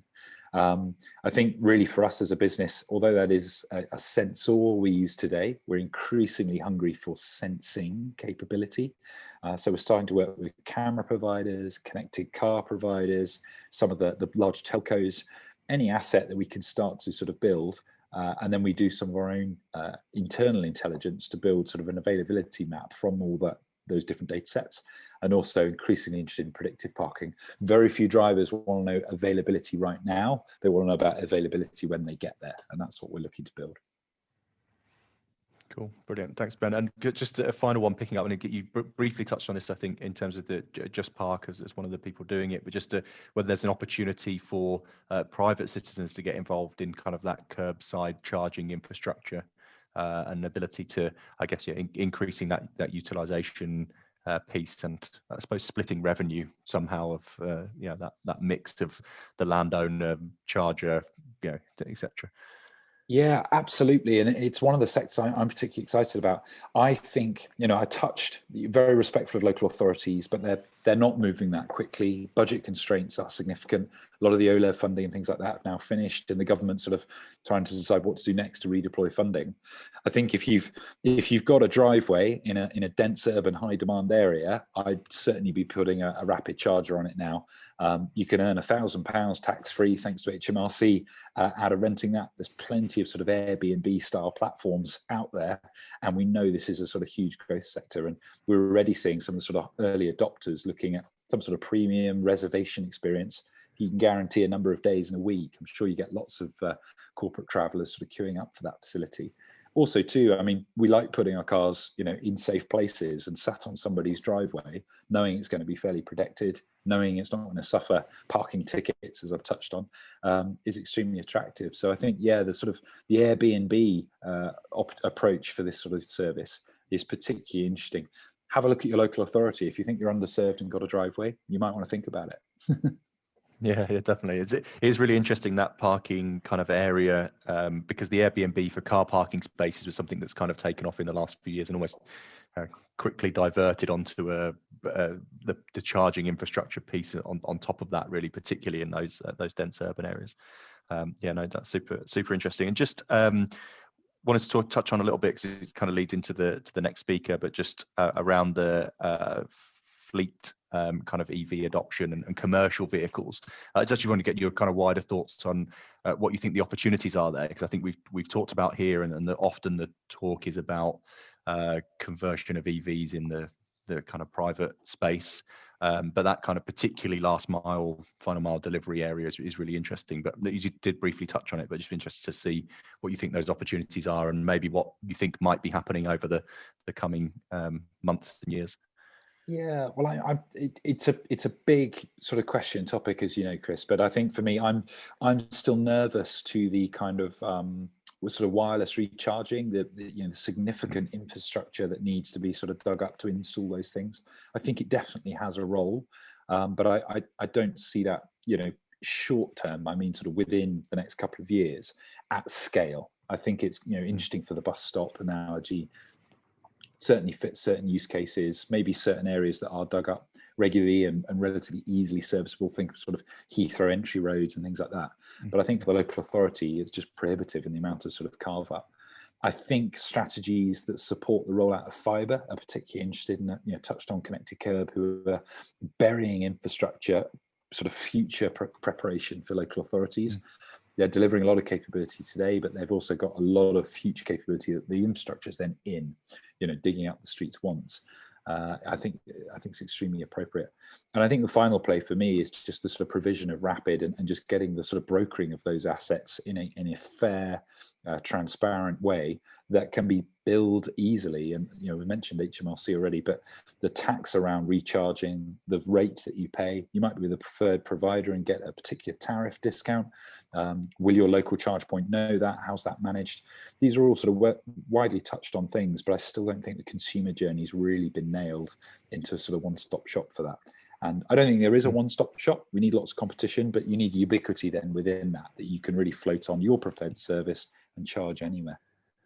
Yeah, interoperability is the thing for EV charging. The things have got to work together, haven't they? It's a case of lots of BP charge points in Milton Keynes, but that doesn't help me when I go somewhere else where there isn't. And I think it's really interesting. Yeah. The bit on fleet, and I may touch on this with Emma shortly as well, but just I remember recently doing a project where I had to go to one of the BT OpenReach kind of warehouses, workshops where they kept all their vehicles for all their internal service and maintenance. And I thought how interesting it would be for them to be able to change some of their maintenance routines from the diesel Vauxhall Bavaros to electric vehicles. It's kind of more than just the charging for those types of things. You know, the heavy use, high maintenance type operations. It's not quite as straightforward as saying, oh, if we get a van with enough range and put some chargers in, it'll be fine. It's kind of a different set of barriers, which is really interesting as well. But also probably the biggest opportunity to reduce the carbon emissions, etc. So that's super.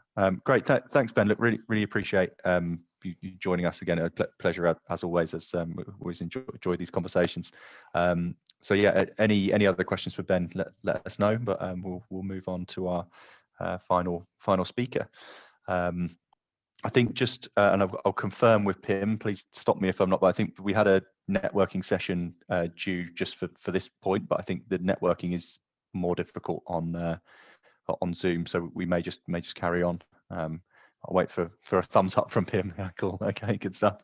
So yeah, just final kind of speaker really that I mentioned briefly at the start. Emma Parfitt. Emma's the head of propositions at LeasePlan. I can see Emma's there, but she's currently on mute, so maybe she's gone for a. Right, Emma, are you there? I'm here. I just need to work out my camera back on. No, that's fine. I was panicked you'd gone for like a loo break or something just before I was about to do a ceremonial introduction of you, and then you weren't there. So yeah, so just introducing Emma. Emma's head of propositions at LeasePlan. Actually, one of our Tomorrow's Journeys customers. So I've known Emma for quite a long time. But doing some really interesting work across a number of different areas on the kind of EV adoption side, obviously particularly focusing on fleet, but kind of that fleet aspect all the way from commercial vehicles, but also into kind of the bigger user chooser fleets. Going to run this session differently. Again, I've mentioned at the start as channeling my inner interview techniques, which will probably be very clunky and a bit all over the place, but we're just going to run through a kind of Q&A with Emma, really just to talk about some of the areas that LeasePlan are working on, and also some of Emma's own experience. So just to start off with, Emma, do you mind just giving everyone I've done a really bad job of introducing you. Would you like to have a chance to do a better job of introducing yourself and your background, and also a bit about LeasePlan for those who don't necessarily know the organisation? Yes, of course. Thanks, Chris. So sadly, I sat down this morning knowing Chris was going to ask this question, and I realised that I've worked in the automotive industry for 24 years. So that's a bit of a worry. But anyway, I started out very much within a vehicle supply chain. So I actually started at a dealership, learned how to use the spanners and customer service in that environment. And then moved on to vehicle manufacturers. So I had a good long 10 years with Citroën, Volkswagen, Audi. At that stage, really looking at both the challenges of manufacturing, distribution, and then also looking after customers via a franchise network. And then I moved on to eBay. And what was interesting about that at the time was it was all about what were consumers at that point in time willing to buy online. It now seems laughable because we accept that we would transact anything online, any amount of money. But at the time, it was a big step for people to sort of accept and trust a vehicle purchase online. So that was a sort of momentous time for us there. And I've actually been at LeasePlan now for 9 years, and I've covered various roles, and within that, sort of starting off in terms of, again, the vehicles and manufacturers and how we manage supply for our customers, and then moving on to managing ancillary products as we thought of them then. So all the additional services that we would give to private individuals or fleets. And then now my role is head of propositions, but what that actually means is it's looking at how we package services. So it's not just about the vehicle anymore, it's about how you use the vehicle and what you need to make that work, which is really interesting. And that's how I came across Chris, because the projects that I work on require looking at new forms of mobility, digitization, electric vehicles, all the packaging that fits around that. So yeah, that's me. Yeah, super. No, thanks, Emma. That's really good. And I guess on the LeasePlan specific side, so as you mentioned, we've been working together for a little while, and got to learn more about sort of LeasePlan's objectives. But LeasePlan are a leasing company, of which there are many, but obviously LeasePlan is a very large one of those leasing companies, but also has a particular kind of focus and mission, I guess, around EVs and seeing that I guess commercial opportunity in electric vehicles, but also understanding that helping fleets and businesses to make that transition. Yeah, absolutely. So LeasePlan, we actually operate in 32 countries. So headquartered in the Netherlands, as a Dutch company. Most of our business is across Europe, but it's actually also in the Americas and Asia. And globally, we manage nearly 2 million vehicles. So quite sizable, but it's a name you may not have come across in the UK particularly, because we used to operate through other sub-brands. So automotive leasing, fleet line, network, but actually it's all LeasePlan. And nowadays we just transact all of our business in the UK as LeasePlan. So in the UK, we look after public sector customers, large corporates, we look after SME businesses, and we also deal directly with consumers as well. Yeah, great. And I guess seeing some of that transition from the kind of PCP and financing market, which is kind of less LeasePlan's area, into that PCH area, and the personal customers, I guess probably an area that's grown quite a bit in the last few years, 5-10 years. Yeah, absolutely. So kind of what's interesting as a sort of old hand within automotive, I've seen various changes, and one of the most dynamic, if you take the last 15 years, has been the brokers. So how they've really come to the fore, operating very much with developing local relationships. Some of them at great scale, but some they start off locally with local networks, local relationships, build a real trust with their customers. And what they have offered customers is access to leasing, agnostic of whichever type of vehicle they choose. Now, they've taught everybody, every party in automotive, something about that, how to take the product to market, and it's quite significant. So the their build of business has really brought private individuals into leasing. Yeah, absolutely. And that broker network, such an interesting space, which is probably less one for today, but definitely something we could talk about for a long time. So just the other bit I just wanted to touch on quickly before we talk about a couple of the projects within LeasePlan, because we'll come back to this later, but it's just kind of mentioning on a personal level, work-related personal level, but you're currently finishing off your MBA, and you've got some focus around electric vehicles within that process as well. Yes, so that's probably why you asked me today. So I, in my spare time, I've been studying for an MBA, and I'm in the last leg of it now, which means undertaking a research project. And for me, I really wanted to look more closely at electric vehicle adoption.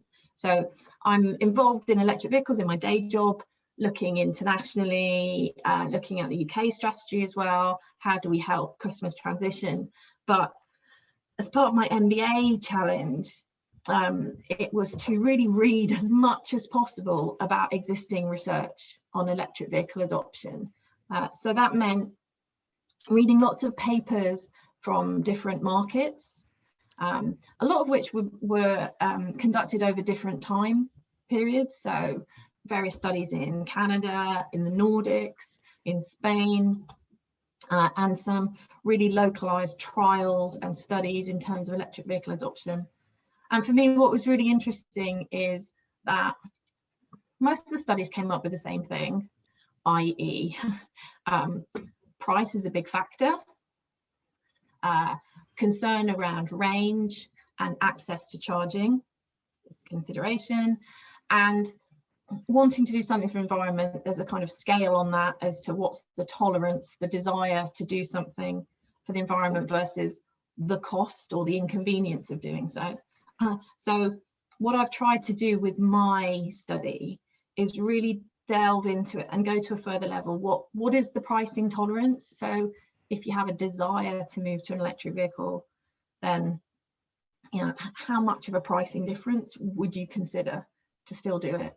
And the other element within price I think is important is, people talk about the price to go electric, but are they thinking just about the list price of the vehicle being in some cases substantially more than a equivalent petrol or diesel vehicle, or are they actually thinking about the proper whole life costs, and including some factors that maybe they wouldn't have thought of before? So in leasing and in fleet, we often do whole life cost calculations, and so we include fuel, we include depreciation, we include maintenance costs.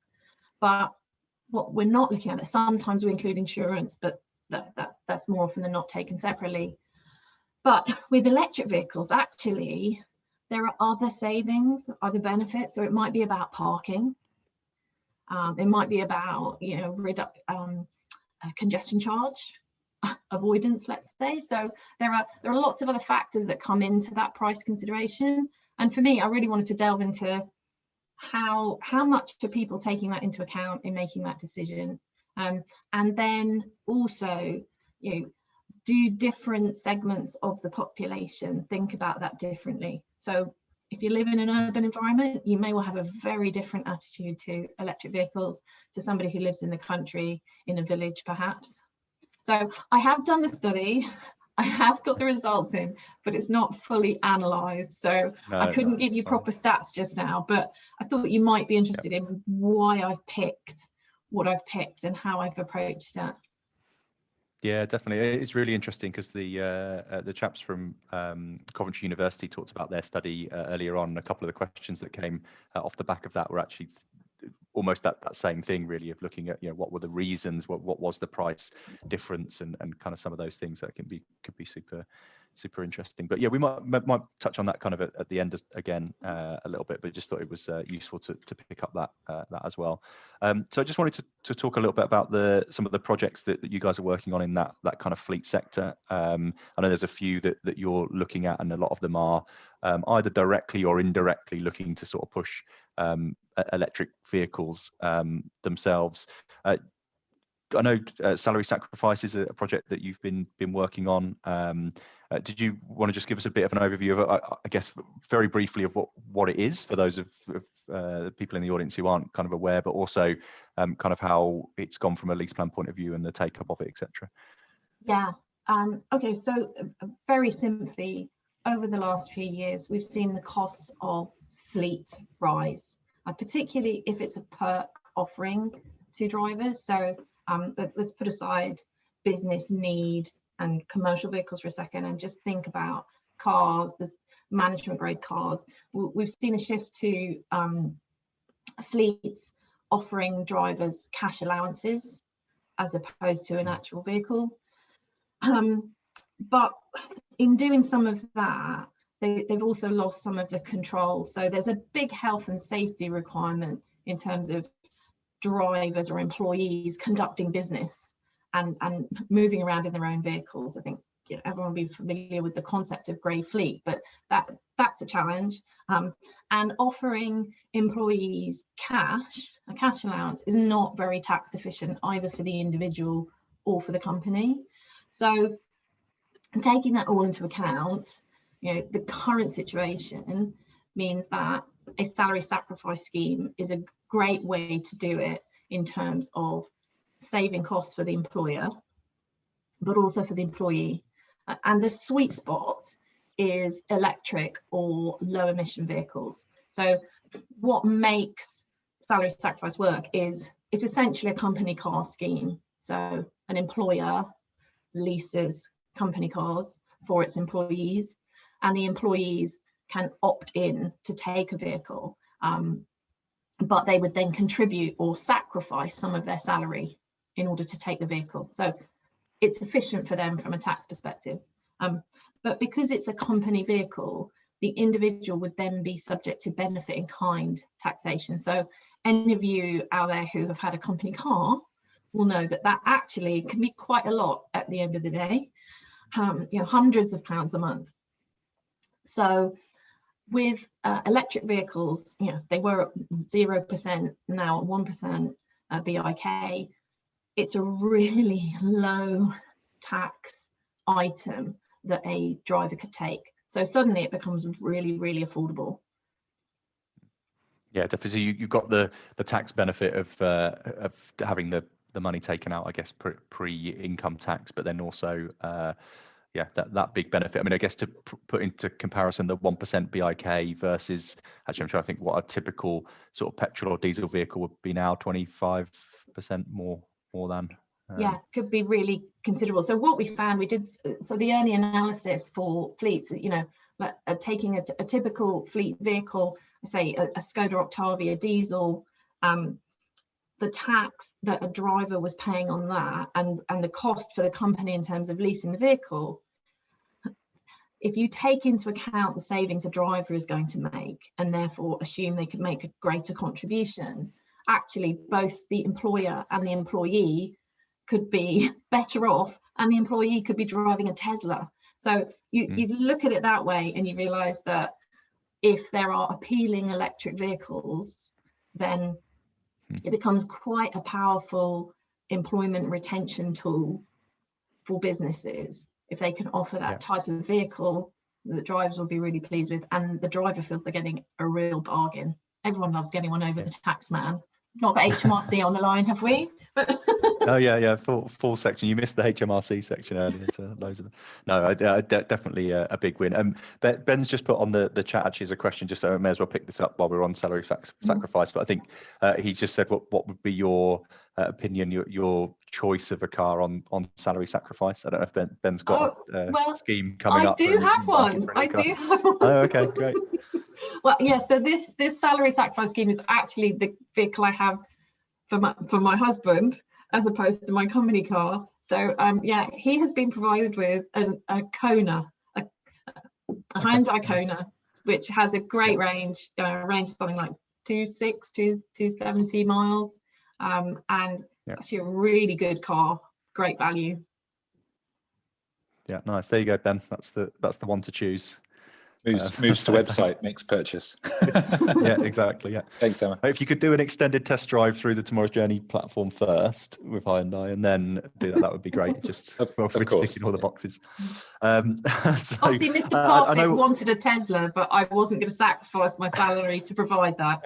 So he's been provided with a Kona. I think that's fair. Yeah, it sounds a good compromise. That's ideal. So one of the other projects that I actually know less about, but I know we've talked about it a little bit, is around some of the EV charging work that you've done. So yeah, it'd be good to hear about that. Because again, I guess from particularly in a fleet operation point of view, office location charging and also home charging, and the combination of those things. Yeah, definitely. So I was part of an international team to look at charging providers that we could adopt globally. And what we did in the UK is we've actually adopted a two-tier approach. So we've adopted a global supplier, but also a local one to give better choice, because the real thing is one size does not fit all. And the other thing is that a home charge point, there are different degrees of home charge point and package. Yeah. So you may well come across, sometimes vehicle manufacturers will throw in a charge point with the vehicle. Mm-hmm. But if you're a fleet, actually you need to consider other things. You might consider the reporting that you want in terms of your driver charging at home. You might consider the overall view of how do you provide them with a solution for public charging, and how do you get visibility of all of that, and how do you supply workplace or depot charging as well. And in an ideal world, actually, you consider all of that. It's an ecosystem. Maybe you don't switch everything on in one go, but actually it's really important to make the right hardware choice and then management service choice as well. Yeah. Some of the solutions out there will be on closed networks, which can make, they're not particularly future-proof taking that approach. And for a fleet, particularly because in the UK, public charging is so fragmented, for a fleet, you really need to take a view that you can use multiple public charging solutions. Yeah. So I divide it into use cases now so that we can really help our clients. So if I take full-on business need, so let's say a commercial vehicle fleet, if vehicles are returning to depot or base overnight, fantastic. Let's look at the depot charging solution. Lots available now, some really good expertise. Some of our big commercial fleets have depot charging projects underway now. Or there might be commercial fleets where the vans return to a driver's home overnight, so they very rarely go to a depot location. In which case, is the challenge that a driver is charging, and particularly some unionized companies, they might be very concerned about the driver themselves being out of pocket for the period between the driver paying for their home electricity and then being able to reclaim from the employer. So some of the solutions we looked at were about automatic reimbursement. So a driver can be reimbursed directly and then create a consolidated invoice to the client. So looking at that kind of thing, thinking about what package does a business need, what requirements do their employees need for home charging. A number of charge points can be supplied where they are just plug and charge. You may want to look at something which actually has more ability for, let's say, security, where either you're setting it on from an app or using an RFID card to control the charging, and perhaps have other authorized users of your charge point. And that allows you to look at both, your employee and maybe their partner or other person that they might allow to charge. And I love, was it Ben's point that if you lived in town now and you had a drive, absolutely, it's a big opportunity to say, put in a charge point that someone else can use, but put in the right one, and one that can be managed and enable that sort of sublet, if you like. So because you still need the technology, in the actual hardware to enable that. Yeah, definitely.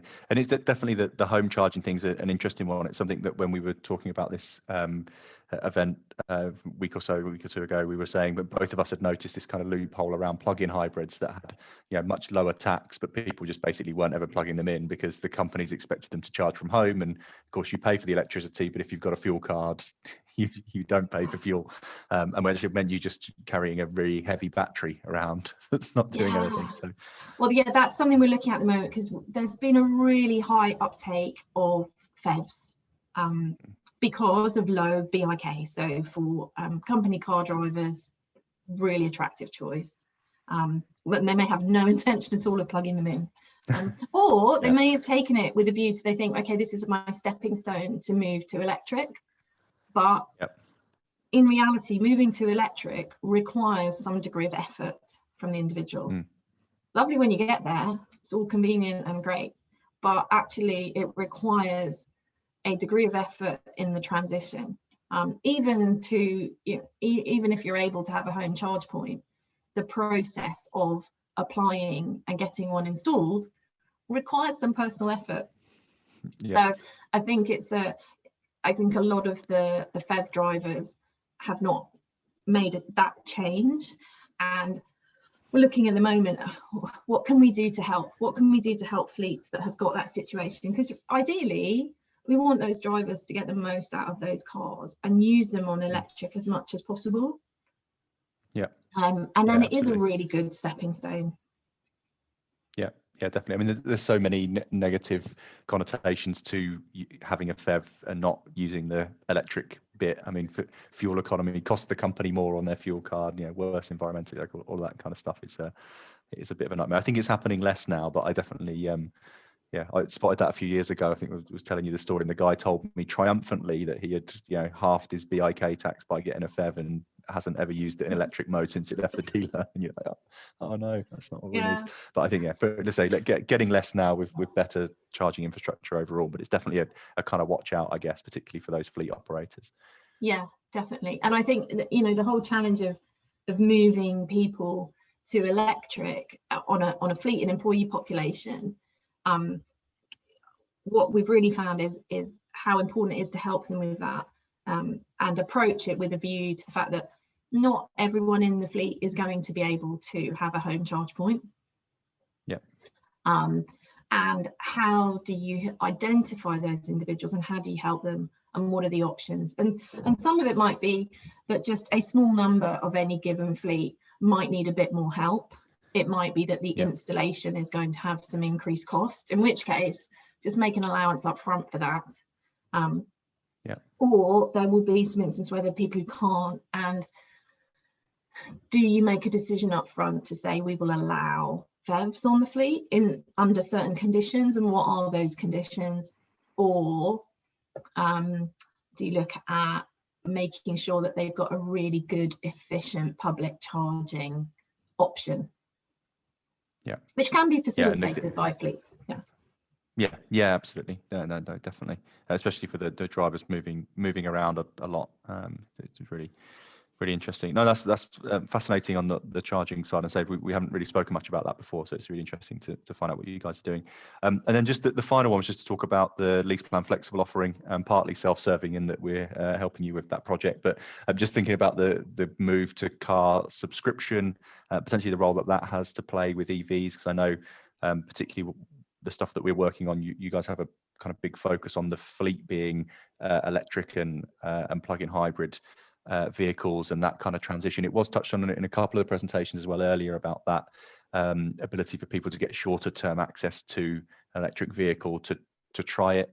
Talked about kind of short, like longer term test drives, 40 hours, etc. But actually, through this type of subscription program, can get access to a vehicle for a number of months, but without having to sort of commit long term or commit to purchase. So, but just good to get your thoughts and just understand a bit about the rationale behind that. Yeah, so well, this brings together a number of themes. So I'm responsible for our flexible fleets in LeasePlan UK. So that's all about changing trends in mobility, how we give customers access to vehicles without the tie-in of a lease contract. So I've been managing that for a few years anyway, and then over the last 2 years we've been looking to bring well, we've got PHEVs as well, but also bring pure electric vehicles onto the fleet, very much with a view to making them try before you buy. Not that anyone buys a leased vehicle, but try before you lease. Yeah, exactly. Less catchy. But yeah, so it's a big decision for a fleet to go electric, and who's it suitable for, how they use them. So the ability to trial a vehicle for a short period is useful. So our definition of a short period, so off the shelf, that fleet you would book that vehicle for 3 months plus. There's no tie-in. Yep. It's 3 months plus. It's then a rolling contract period, I suppose. We've also started to make vehicles, so we're looking at reducing that to 28 days in some circumstances to make them even more accessible. And also, actually just something I've started looking at in the last 24 hours is we have quite a high degree of uptake on that. So people who have long lead times waiting so they've ordered an electric vehicle, but depending on what they've ordered, it might take months for the vehicle to arrive, but they want to take advantage of tax savings immediately. So can we provide them with a vehicle in the meantime? That we've definitely found that as a use case. But in addition, we are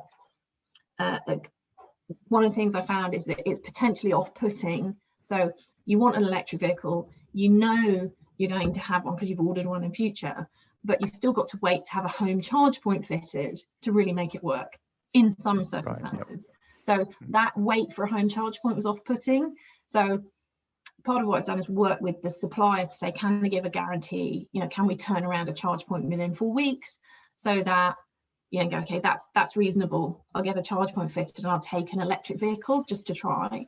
And the other one is throwing in a bundled package of prepaid public charging. So you go, look, let's make this trial really easy. Because I certainly found with my Kona, I was excited. I ordered my car, I calculated my tax savings, and I knew there was a delay with getting the charge point installed because of COVID and other things. But I thought, right, just deliver it anyway, because my other vehicle contract's finishing. And then it arrived, and then I thought about charging. Admittedly, I had to think about public charging, but then the headaches of public charging and what do I do and my cables. But then very quickly it was like, oh, what do I do about my home energy? How do I make that work properly? So it's not much of a leap to say we need to help people with vehicles, but also everything they need in association with that, and the energy being the first stretch, if you like. And on the right timelines as well, as you say, not excited, get car, then work the rest out. Then read the instructions. Yeah, definitely. No, that's really cool. And it's a really exciting project. And actually, we're in the process of taking it into the more consumer area as well. I think it's going to open up that personal leasing, doing the same thing, I guess, but also for the personal lease type customer as well, which is interesting. Yeah, it's all about accessibility, isn't it? And how easy can we make it for people? So I've been working with Chris in terms of the technology for that and how we make it a much quicker process for customers to actually get into an electric or hybrid vehicle. Yeah, definitely. And I think that's a bit one of the things that, again, going back a bit more to what Ben was mentioning earlier, is a project we're collectively working on with BP, who are putting electric vehicles into Uber drivers into London, or for ride-hail drivers into London, and they're able to turn around customer from applying into a vehicle in kind of 48 hours. And it's that kind of thing of being able to go, right, okay, we can switch this on quickly and get things moving as well, which is really helpful, and kind of breaking a bit of the more traditional dealer mold of order a vehicle and wait forever for it to turn up. So no, that's really cool. I just wanted to finish off, Emma, just before we invite some questions from the audience. It's just going back to the MBA research that you've been working on? I know you said you haven't done the analysis. Is there anything like, I guess a sneak preview, but is there anything that you've had? I know we were talking the other day, you said you were really pleased with the response that you'd got and things, Yeah. but is there stuff as you're seeing it come through that you're, you know, surprised about, excited to look at more, you know, kind of, Yeah. anything to sort of give away? Definitely. So as I said, the kind of things I was looking for were degree of tolerance, but also looking to see whether there were differences across demographics or against usership. Do people have a different attitude depending on those? So firstly, in terms of demographics, given it was an open survey, I've been quite amazed about the Southeast dominance of it. Now, I don't know whether to draw a conclusion that that's because of how it was circulated, or whether actually that tells us that there's a higher degree of interest and potentially aligned to higher levels of infrastructure in terms of availability of charging, or higher degree of benefit to taking an electric vehicle in the Southeast. So that's the first thing that leapt off the page, the size of the skew to the Southeast region. Also, what really interested me was I put in a question in there in terms of whether the driver understood that it would require a change in behaviour and how up for it were they to make that change. Actually really high percentages, quite surprisingly high, and also a really high degree of acceptance, tolerance to pricing difference, and acceptance of change from business owners. Okay. So people who had kind of, it's in their control to make the decision, actually very, very willing to adapt. Now, the one other thing I will say about my sample, so it was aimed at consumers.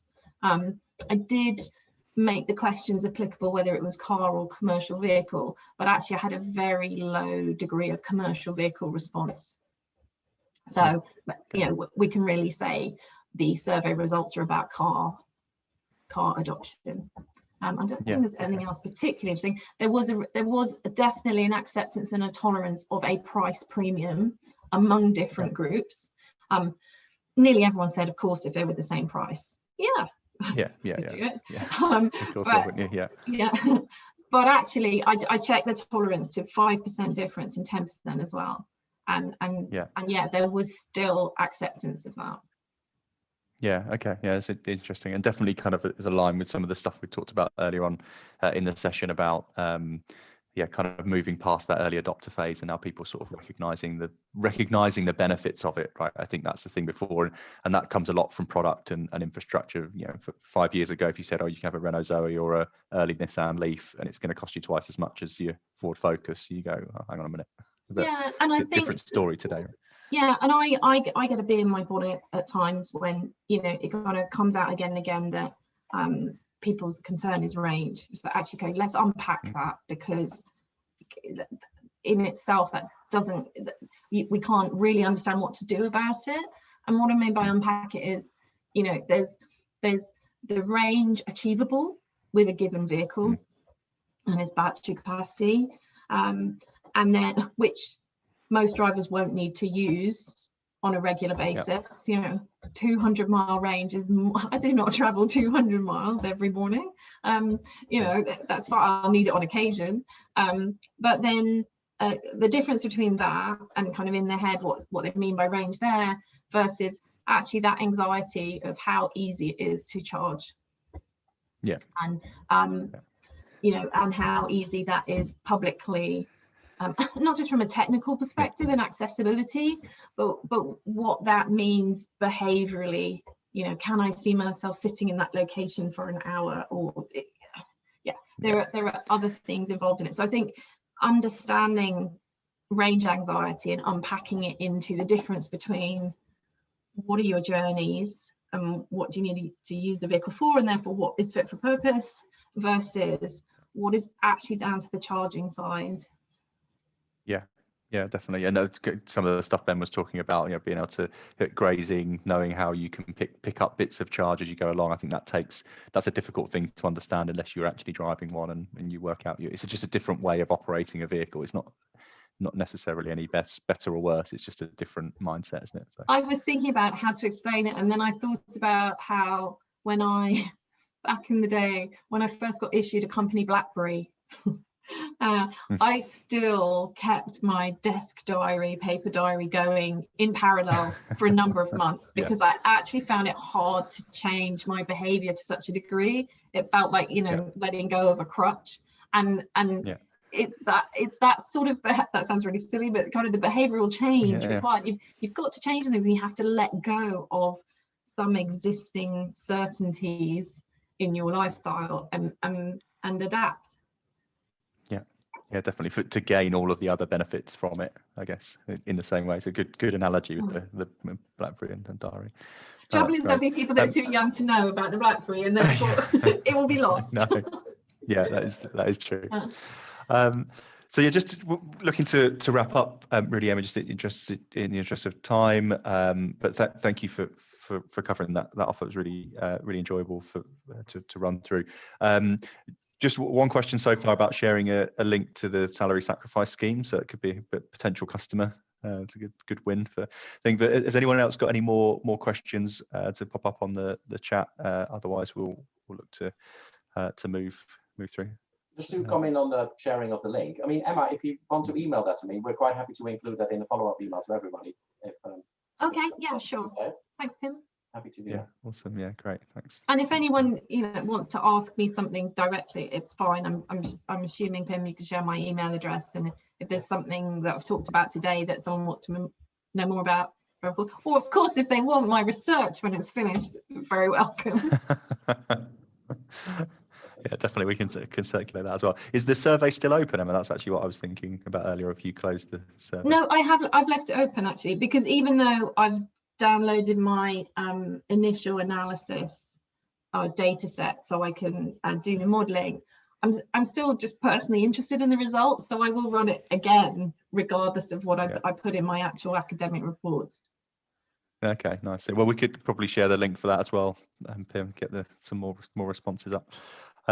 No, that's great. Well, thanks, Emma, again. So it was really good to go through that and to hear about all the stuff that you guys are working on. It's super interesting. So yeah, thank you very much, and good luck with your MBA report.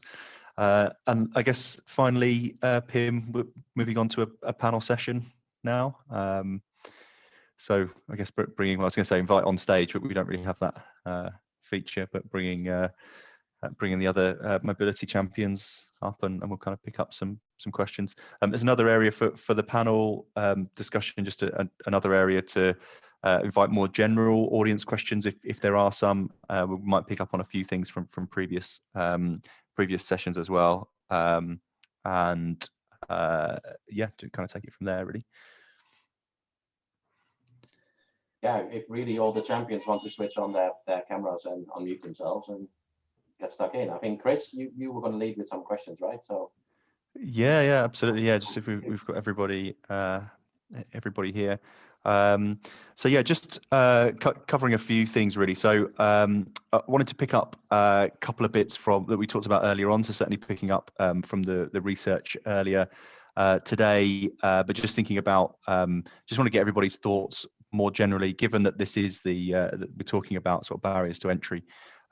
Just to generally get everybody's input on what we think kind of the main barriers to entry are for around EVs, but also kind of mobility generally, kind of changing of transport models. So I've seen lots of different views and inputs. We're just interested to see what the panel think about that.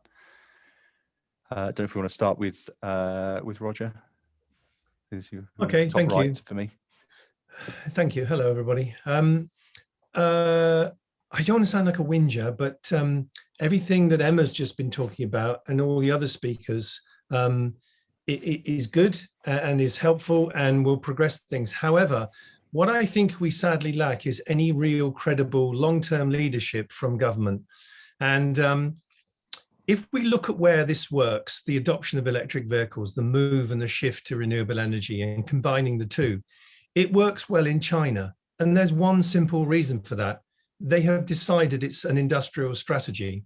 It's an element of what they call Made in China 2025, and what they call new energy vehicles are fundamental to that. So they bring together, and we can all say, well, but it's communism, it's command and control. They, they make people do things when they don't want to, and lots of other unsavory things.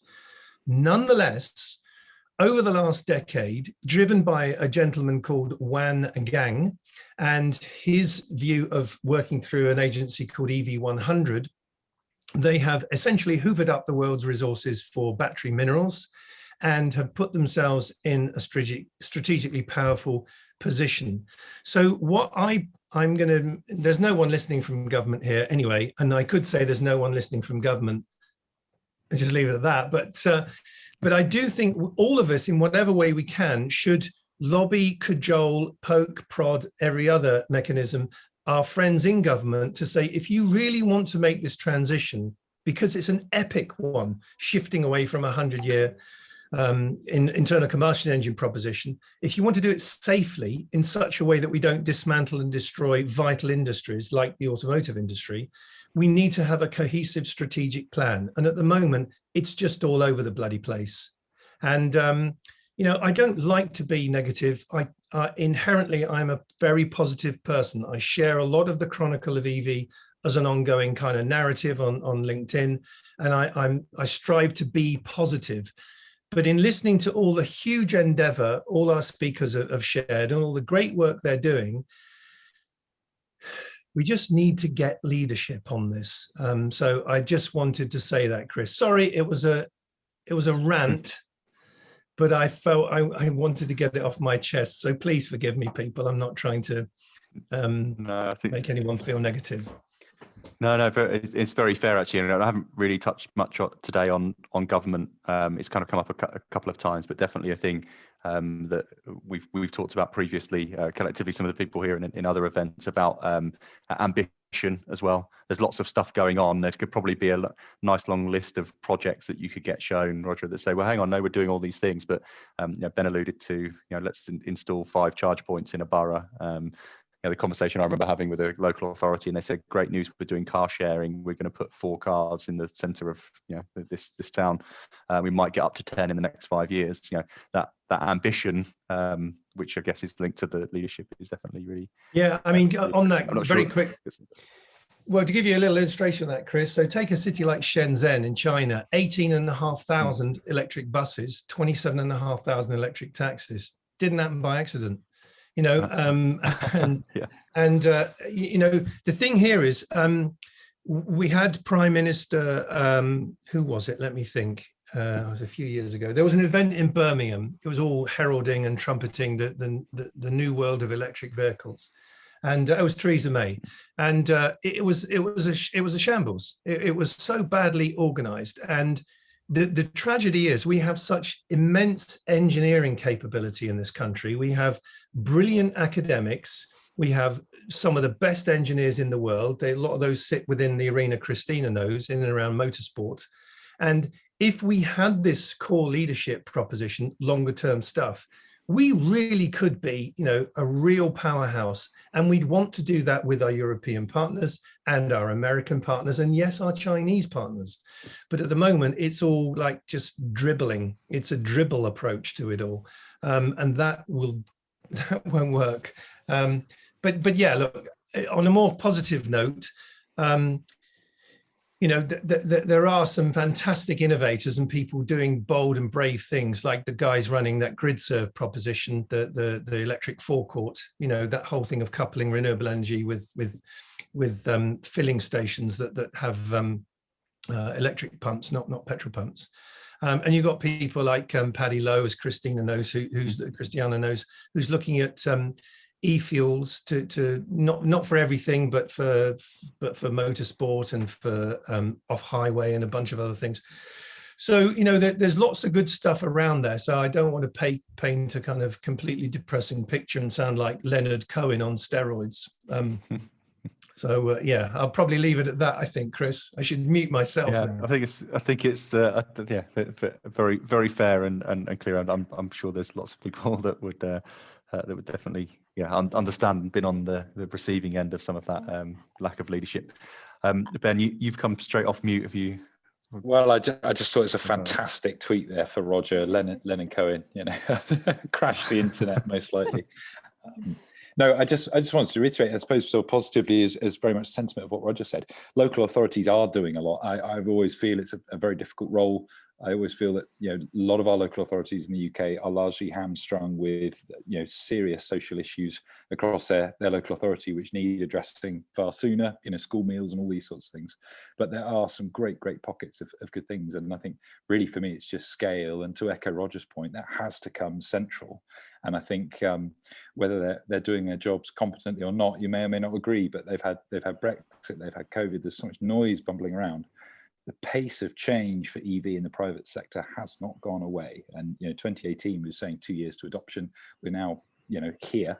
And I still don't see it central government have done enough. There's a lot being done, but really more needs to be done. So I don't know whether there's any sort of calls for action or anything out of this session, but I do think there's a lot more there to focus on and ways we can help. There's also huge private sector funding available to deploy. I mean, large Japanese trading houses deploying into hydrogen, deploying into EV infrastructure, utilizing that cost, match funding some of the cost investment would be a great enabler for the UK at a time where we really need to look as positive and as shiny as we can. Christiana, did you want to jump in on that as well? Yeah, so for me, it's a bit, so I kind of agree and disagree about the political drive. I think the government has put lots of funding in research in the technology, and the Faraday Institution did a great job in the last 5 years to actually increase that, like trying to develop a more consistent technology that can get also the septic in to actually buy into electric.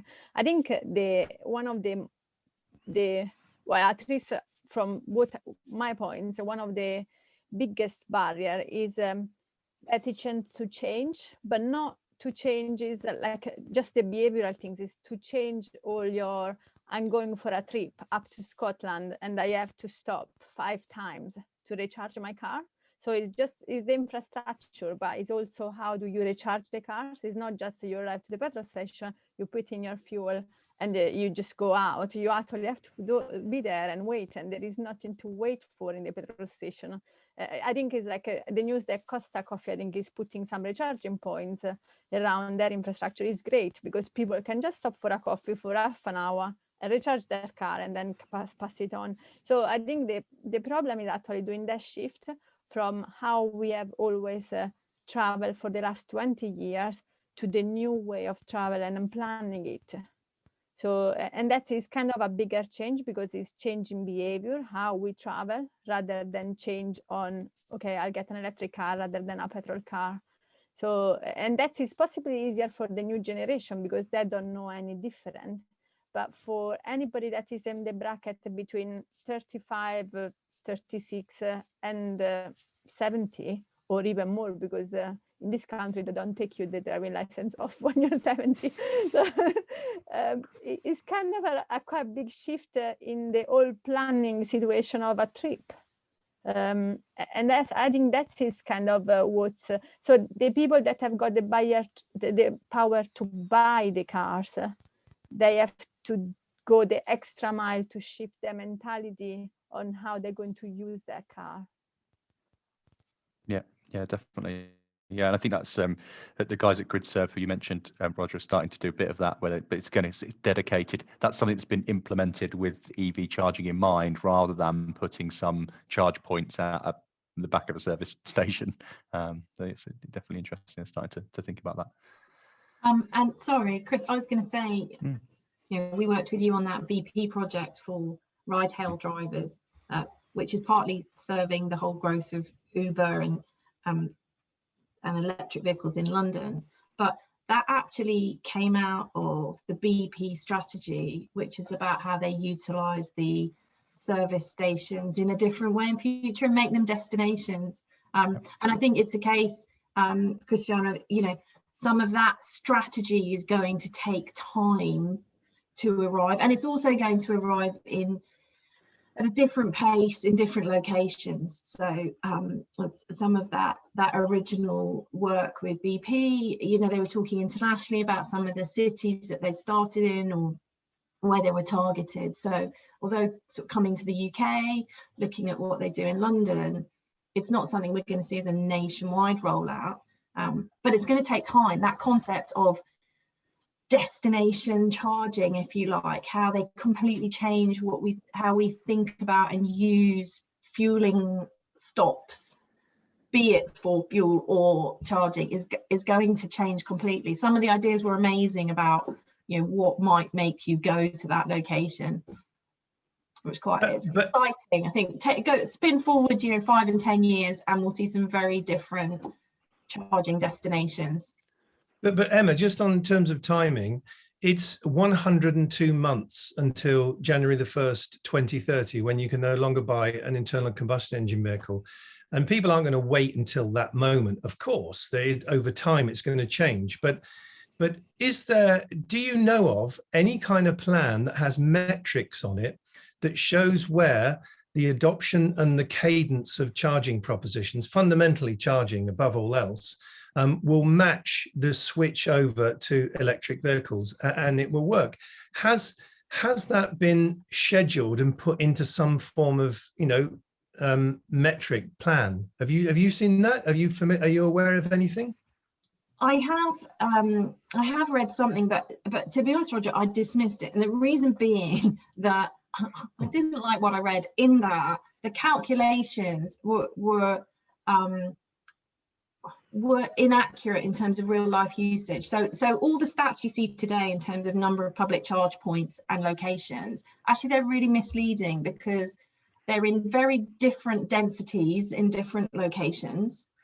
And also the fact that there's a charging point there doesn't actually mean it's in operation. And so we all know that, yeah.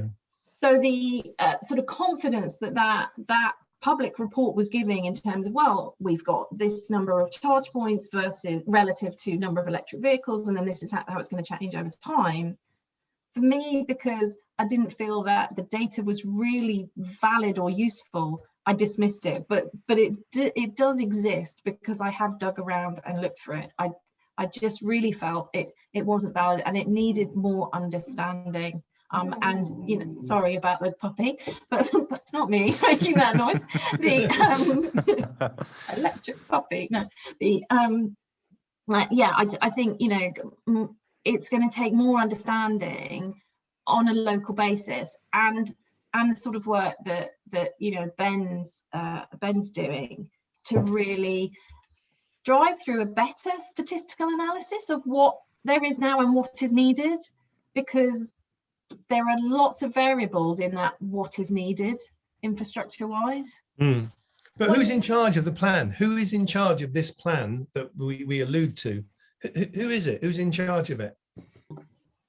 I suppose ultimately it's government, isn't it? But it's, you know, to what degree is that devolved, and how much of that is local authority based? The big strides forward that we've had have actually come in on that localized basis so far. You know, big question: at what point does it become actually a you know, a cohesive national plan? Who knows? I'm not in Westminster, but yeah, I actually welcome some of the fantastic local efforts that have gone on, and I've seen some really good presentations from, I think there was a chap from Dundee who talked about all the things they've been doing there in that city. Yeah, Dundee's amazing. Yeah. I live near Oxford. You know, there's a lot of work that's going on in Oxford. So I think what is good about that local approach is each one is pioneering and will learn different things.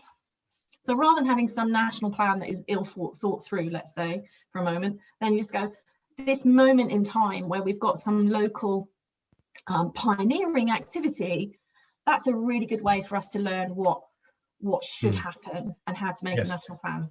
But again, I sit here in my little Oxfordshire village, and I'm not in Westminster. So I agree with you that we all have a duty to lobby and make sure wherever we can influence that we do. And yeah, I'd love to see a proper plan, but Good. that's where we are now. So I will support any activity that there is Okay. to help move us forward.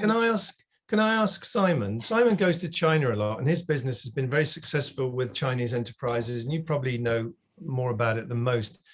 Do you think, how can we learn lessons from what's happened over there and sort of pick up the pace and sort of, get on with it? What do you think, Simon?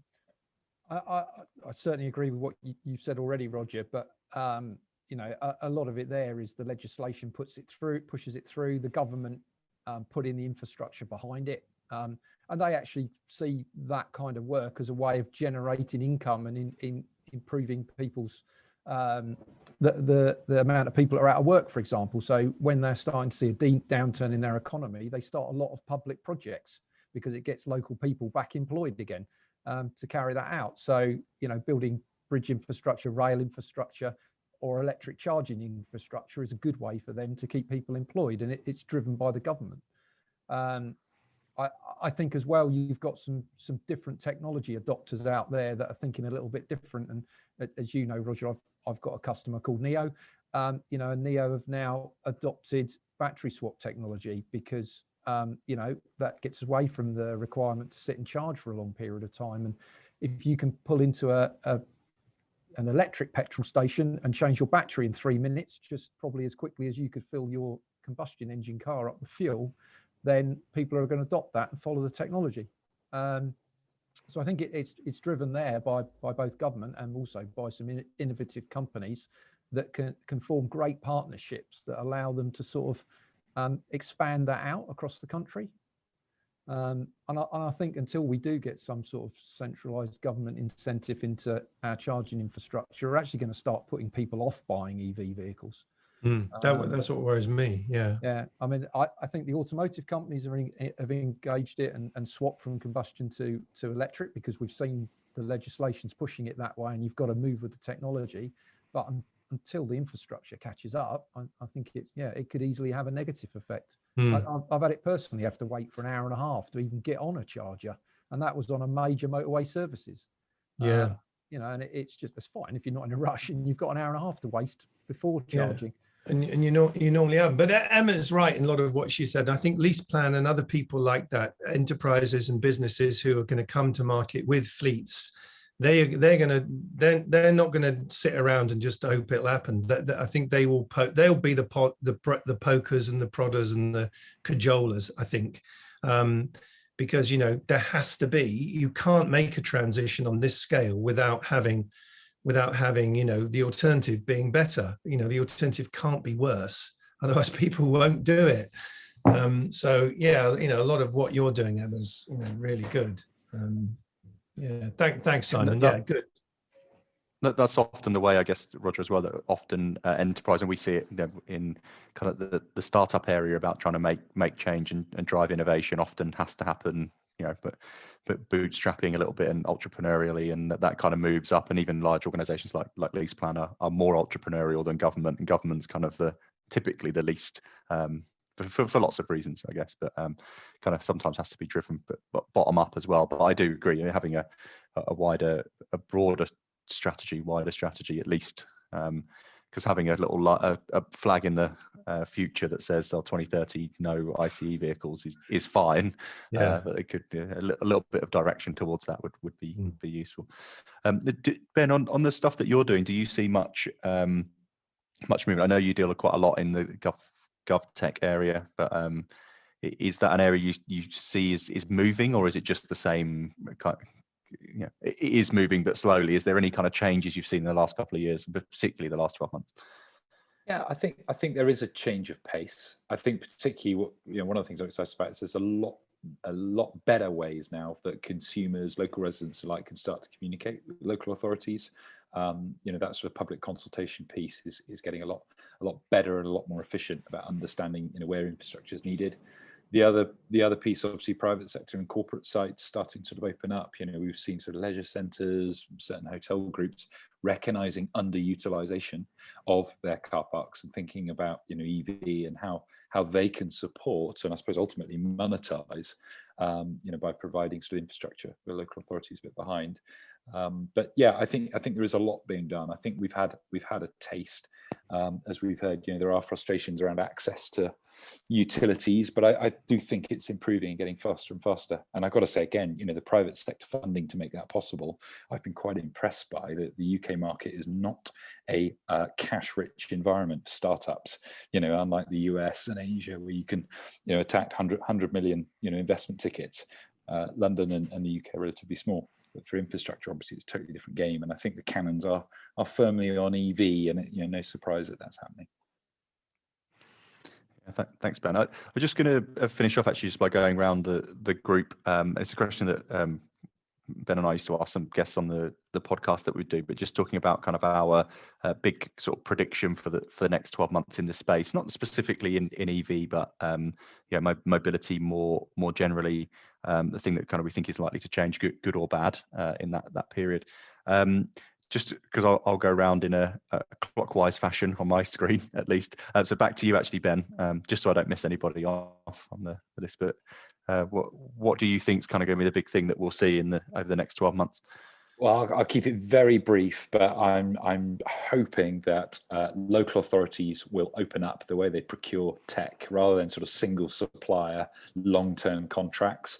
We're starting to see sort of multi-vendor platform adoption over slightly shorter term, and I think that enables innovation. It enables SME to get close to large, often ring-fenced sort of consultative type projects, and opens up a huge amount of diversity in the sort of tech offering for consumers. So I think for local authorities, I'm hoping it's sort of multi-vendor procurement. Nice. Thanks, Ben. Emma, you're next on my clockwise go around the faces. It's not very crystal ball because I think it started, but I think we will see a big shift this year. So forget the momentum in terms of ordering of electric vehicles. That's already, the wave is here. But what I see and has been really exciting is a real appetite from companies to cooperate. So public charging, a really big shift in agreements, cooperation in order to come up with a sort of single access accounts. We've seen ZapMap do it to some degree, but actually we're getting that same approach from other providers such as New Motion as well, really hurrying around, Centrica as well, doing lots of agreements with different public charging suppliers so that it actually can end up being much more convenient. Great for fleets, single account, but also great for the individual. So I think we will see a big shift because all the forecasts for those agreements that I've seen where people have tried to sell us the service have had significant moves coming in during 2021. So regardless of sort of government and how easy it is, or the actual hardware and whether you can use a credit card or whatever, doesn't matter. The point is there will be solutions that give you one account across multiple public charging suppliers. Okay. Brilliant. No, thanks. Yeah, I didn't know that stuff was happening. That's really interesting. Christiana, you're next on at 6 o'clock on my clockwise wheel. I don't know. I would say possibly not the best one to make prediction on electric vehicles as a road cars, since I'm more motorsport related, and I would see lots of more. But I think there will be more. In the next 12 months, there will be much more embracing electric championship as well in motorsport. So hopefully that will give as well a mediatic push to electric vehicle, because also will break down some of the barriers or some of what people perceive to be the barriers of electric vehicle, of which performance and speed and how long a battery lasts is some of the components. So as always, I'm hoping that motorsport give that little help to the transition to happen. Definitely. So that's what I would say. But from my side, I think as well, there is going to be a bit of a shift of perceiving electric vehicle as the solution to actually a stepping stone and not the solution, and seeing it as sustainable per se, but also accounted all the holistic things. Are we charging from a grid that is sustainable? How are we going to deal with the battery once the battery is done, or what material are we using for the car? So I think that's possibly what COP26 is going to bring, is that vision of the overall footprint, not just the electric car as sustainable per se.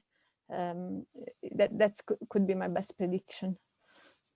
Okay, awesome. That's great. Yeah, I enjoyed. Don't know if you saw the Top Gear, a couple of kind of midway through, but they were driving the electric 4x4 kind of thing with the new race series, which looked really exciting. So yeah, I definitely think that's helping from Formula E, but I guess like into more activities now, which is good. So changing them from being the boring Nissan Leafs to being exciting things, which is great.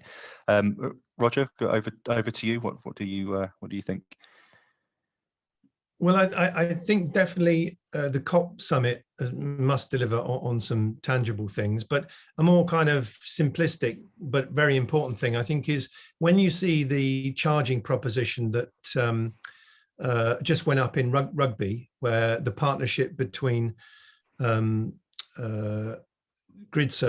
and God, I've forgotten the name now. Who was it? It's escaped me for the moment. Once we start seeing on the national motorway network really good charging propositions, whole banks of chargers that all work, that are all plug and pay, so you don't need any kind of membership card, you don't need anything, you just pull up, open up the flap, get the charger out, shove it in, stick your debit card on, wallop.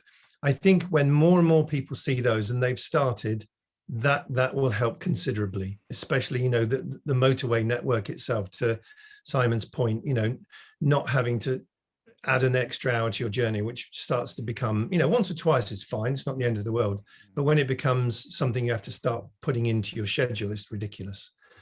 So yes, more really good public charging. There you go, that's a positive note. Yeah, excellent. That's good. And then Simon, just finally from you, what are your thoughts again? I know you're kind of more in the kind of motorsport and engineering arena, but good to get your views as well. I'll be quite controversial since we've been talking about batteries all the time. I think in the next 12 months, synthetic fuel development is going to take off massively, especially within motorsport, and probably will be, or could be, the future solution after batteries. So be interesting to see how that goes on. Big interest especially within Formula One, as Cristiano knows, in the development of that fuel. And obviously it sits quite nicely with the petrochemical companies because they already have the infrastructure to deliver it. So could be interesting. Yeah, interesting.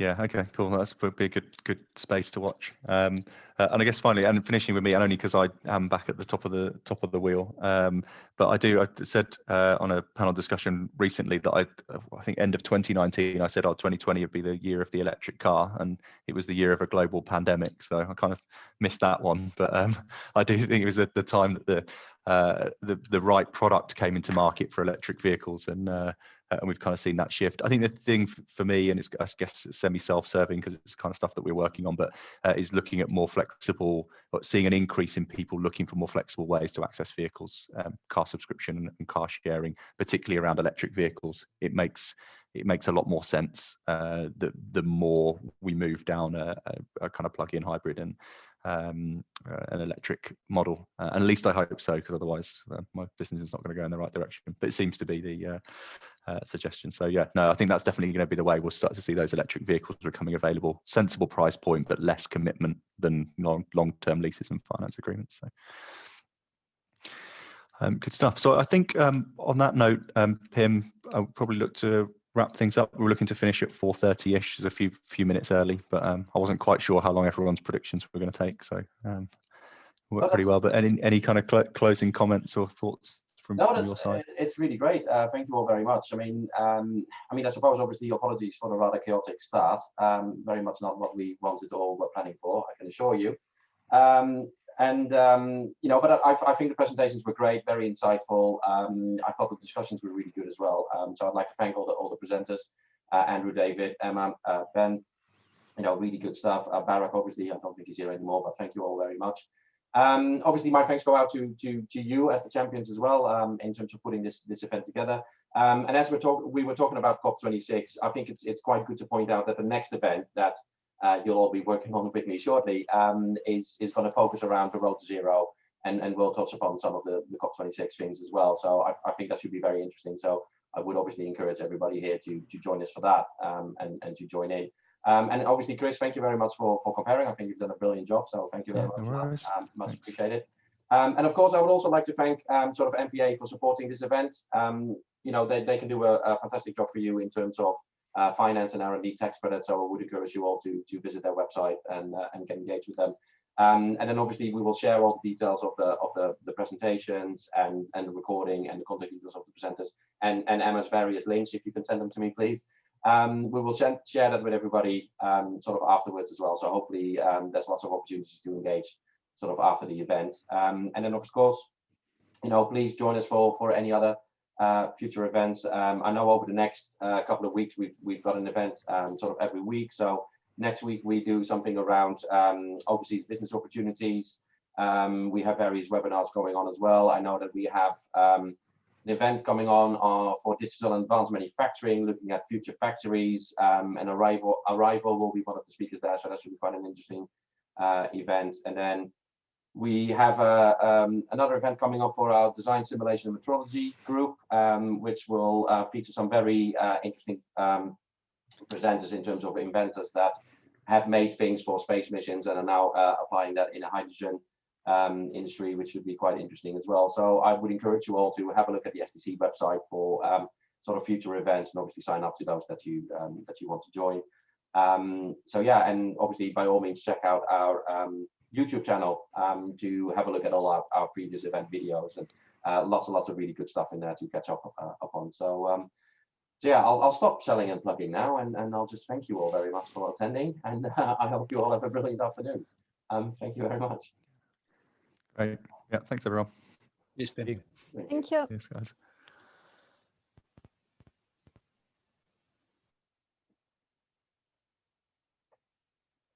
Thank you. Bye, Emma.